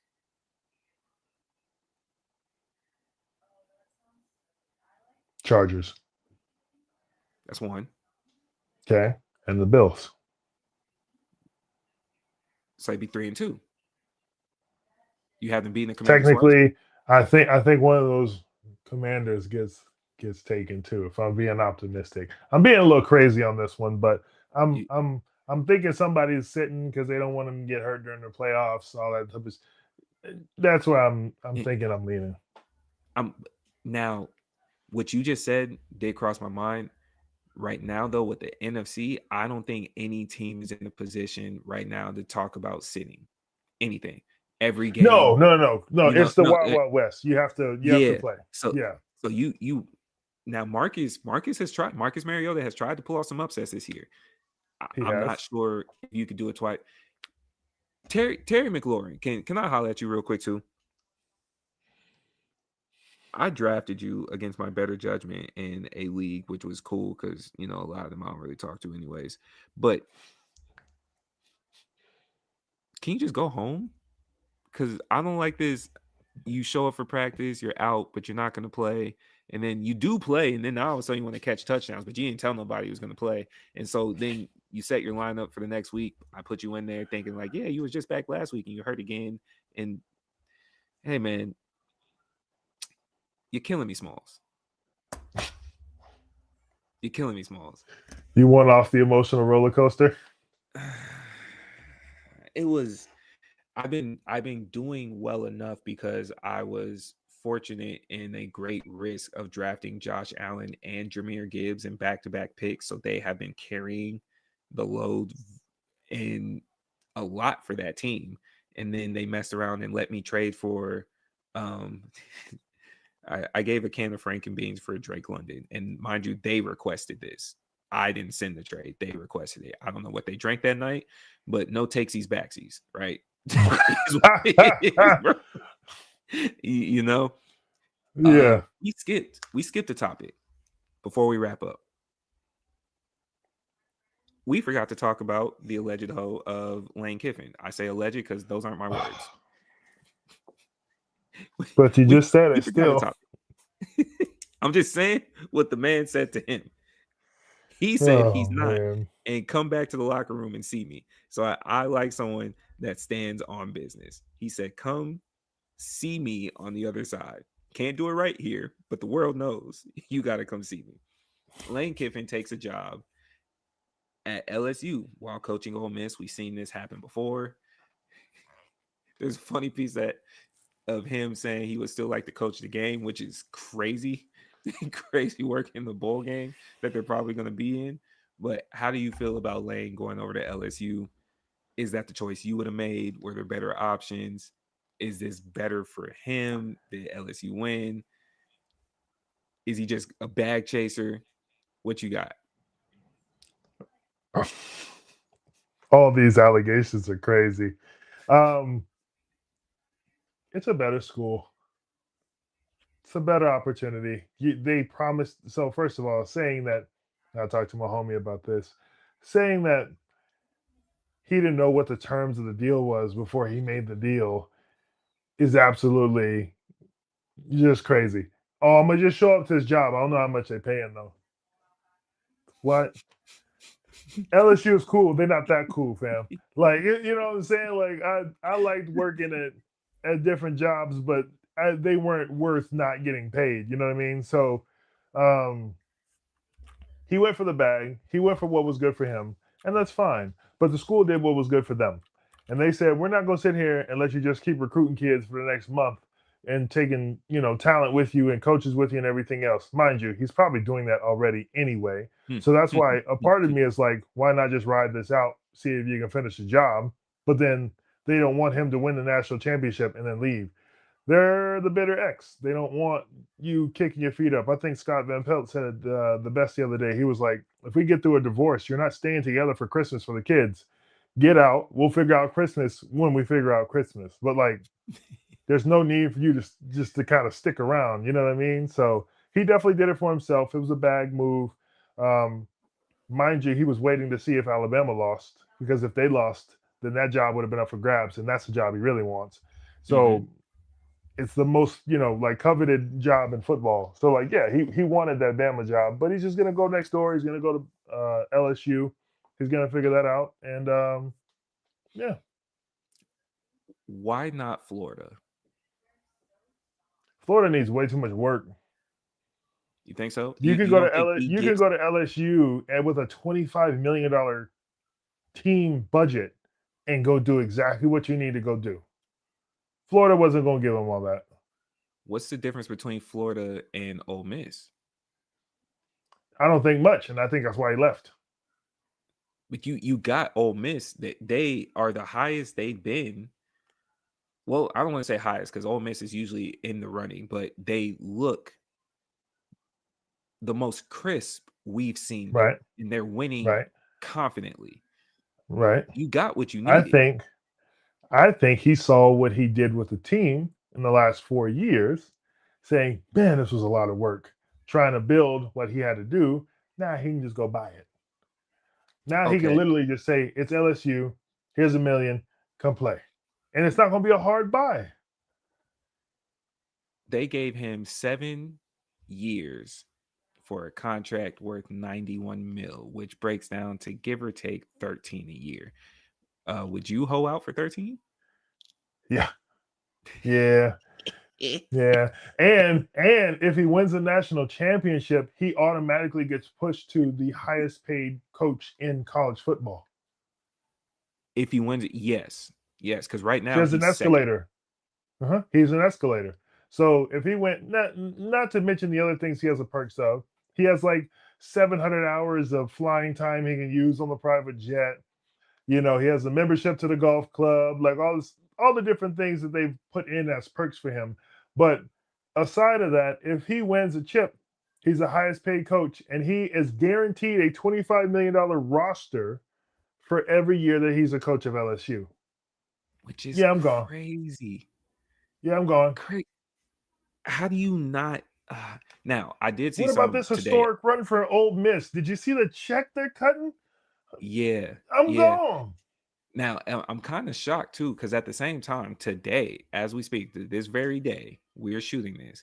Alabama has signed 4 of the number 1 positions in their respective class for the 2026 class. I think they got the number 1 safety in the country. Wonder why that happened. The number 1 linebacker. I think they got a cornerback, and I want to say there was someone on the offensive end. They got 4 number 1s, blue chips, coming over there, and I always forget their coach's name. And part of me also feels like, depending on how them getting to the conference championship saved him. Mm-hmm. And you're right. Lane Kiffin was looking to see how that goes. If he would have lost beforehand, we may not be having this conversation. But I also don't know if like Alabama was willing to do what LSU did. Alabama was trying to make him a proper person. LSU said, I'm okay with your hoeing. Here's 13 M's. Right. Hoe for me. Well, man. Shake some leg right quick, bro. We got 13 M's. And if you do me right and don't tell nobody, we make you the highest paid hoe of all time. Bro. That's kind of crazy work, man. So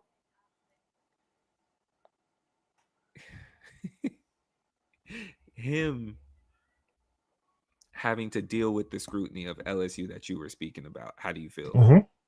Still the same thing? The governor is involved. I know. It's getting petty because obviously a man has a right to do whatever he wants. And I get the fact that you're not happy with the decision that he made because you already you already had it. You're literally looking at a chance to win a national championship. You're happy about the situation. Why in the world would you not want to see this through? I know why the team is saying that. I know why the coaches are saying that. But these are also the people that haven't been presented with the option. And it's not easy to turn down $13 million and the team that you could never dream of that you can have at your fingertips. So I understand where all the animosity is coming from, because it's coming from a real place of wanting their team to succeed or wanting Ole Miss to succeed. But Right. Lane Kiffin ain't Ole Miss. Have you not seen this man's whole track record? Okay. And I meant to say whole, not whole, but whole track record. He been bopping from team to team since he had a chance to. They done kicked him off the tarmac. They done kicked him out the stadium. They done told homeboy to go home. They've done so many different ways. Lane Kiffin has showed you one thing. I'm going to do what's best for me. And while I'm here, if we're successful, that's great. But I'm still, at the end of the day, going to do what's best for me. So this should come as no surprise. So essentially, Lane Kiffin said, "I'm not your coach. It's just your turn." Lane Kiffin said, "This ain't nothing you ain't seen before." Why y'all shocked now? Why everybody all up in arms now? I got the dream job. Y'all mad at me for getting a dream job? Hey, man. What? Now, they did sign 11 players in early signing today. Interesting. 11. They got the number one defensive tackle in the nation. Scooped them. Check. Scooped them. If I'm looking through it right now, I see they got a 4-star recruit out of Cali. They got a 5-star recruit, number 2 in Louisiana, or number 12 in the nation, number 2 in Louisiana, number 1 at that position. That's the defensive tackle. You get a 3-star recruit. You get another 4-star recruit. Like they got some players. You didn't get what Alabama got, but you got a couple people that are flipping from Ole Miss coming over there with him. They got a handful. I'm looking at just like a handful of 4-star recruits, man. You know, hoeing gone right. And just to say real quick too, a kid signing somewhere, I don't believe it until he's in the jersey. That's a fact. Because a kid can just leave now. So all these Alabama recruits that they had signed because they really need to make a splash because they know that Lane Kiffin is about to be a problem over at LSU, that's fine. Until they have a jersey on and a helmet on, I don't believe it. Lane Kiffin being a top-tier hoe, but also showing up to your door to recruit your child in a fur coat saying, "I get $25 million a year."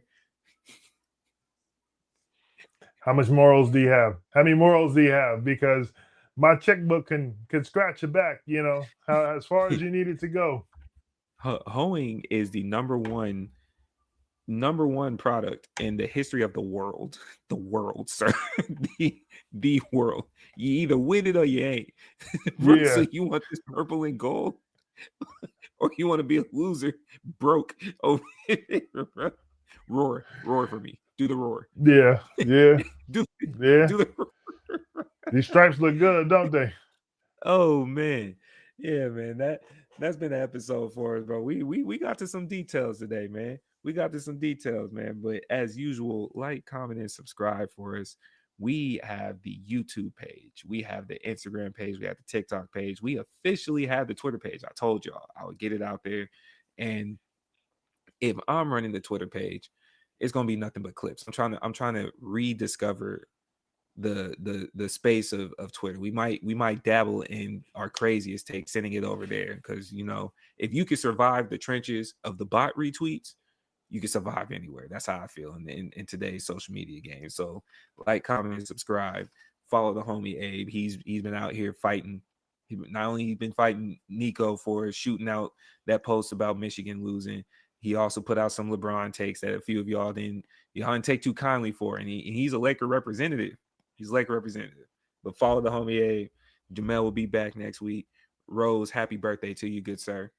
Right. And Rudy, we miss you. And Smith coming soon. But this is Ray, Bucket Hat Ray, aka El Tenedor. We are signing out from the Keep It Clean Podcast Sports Edition. Appreciate y'all. Every time you see me, I keep it clean like a coaster.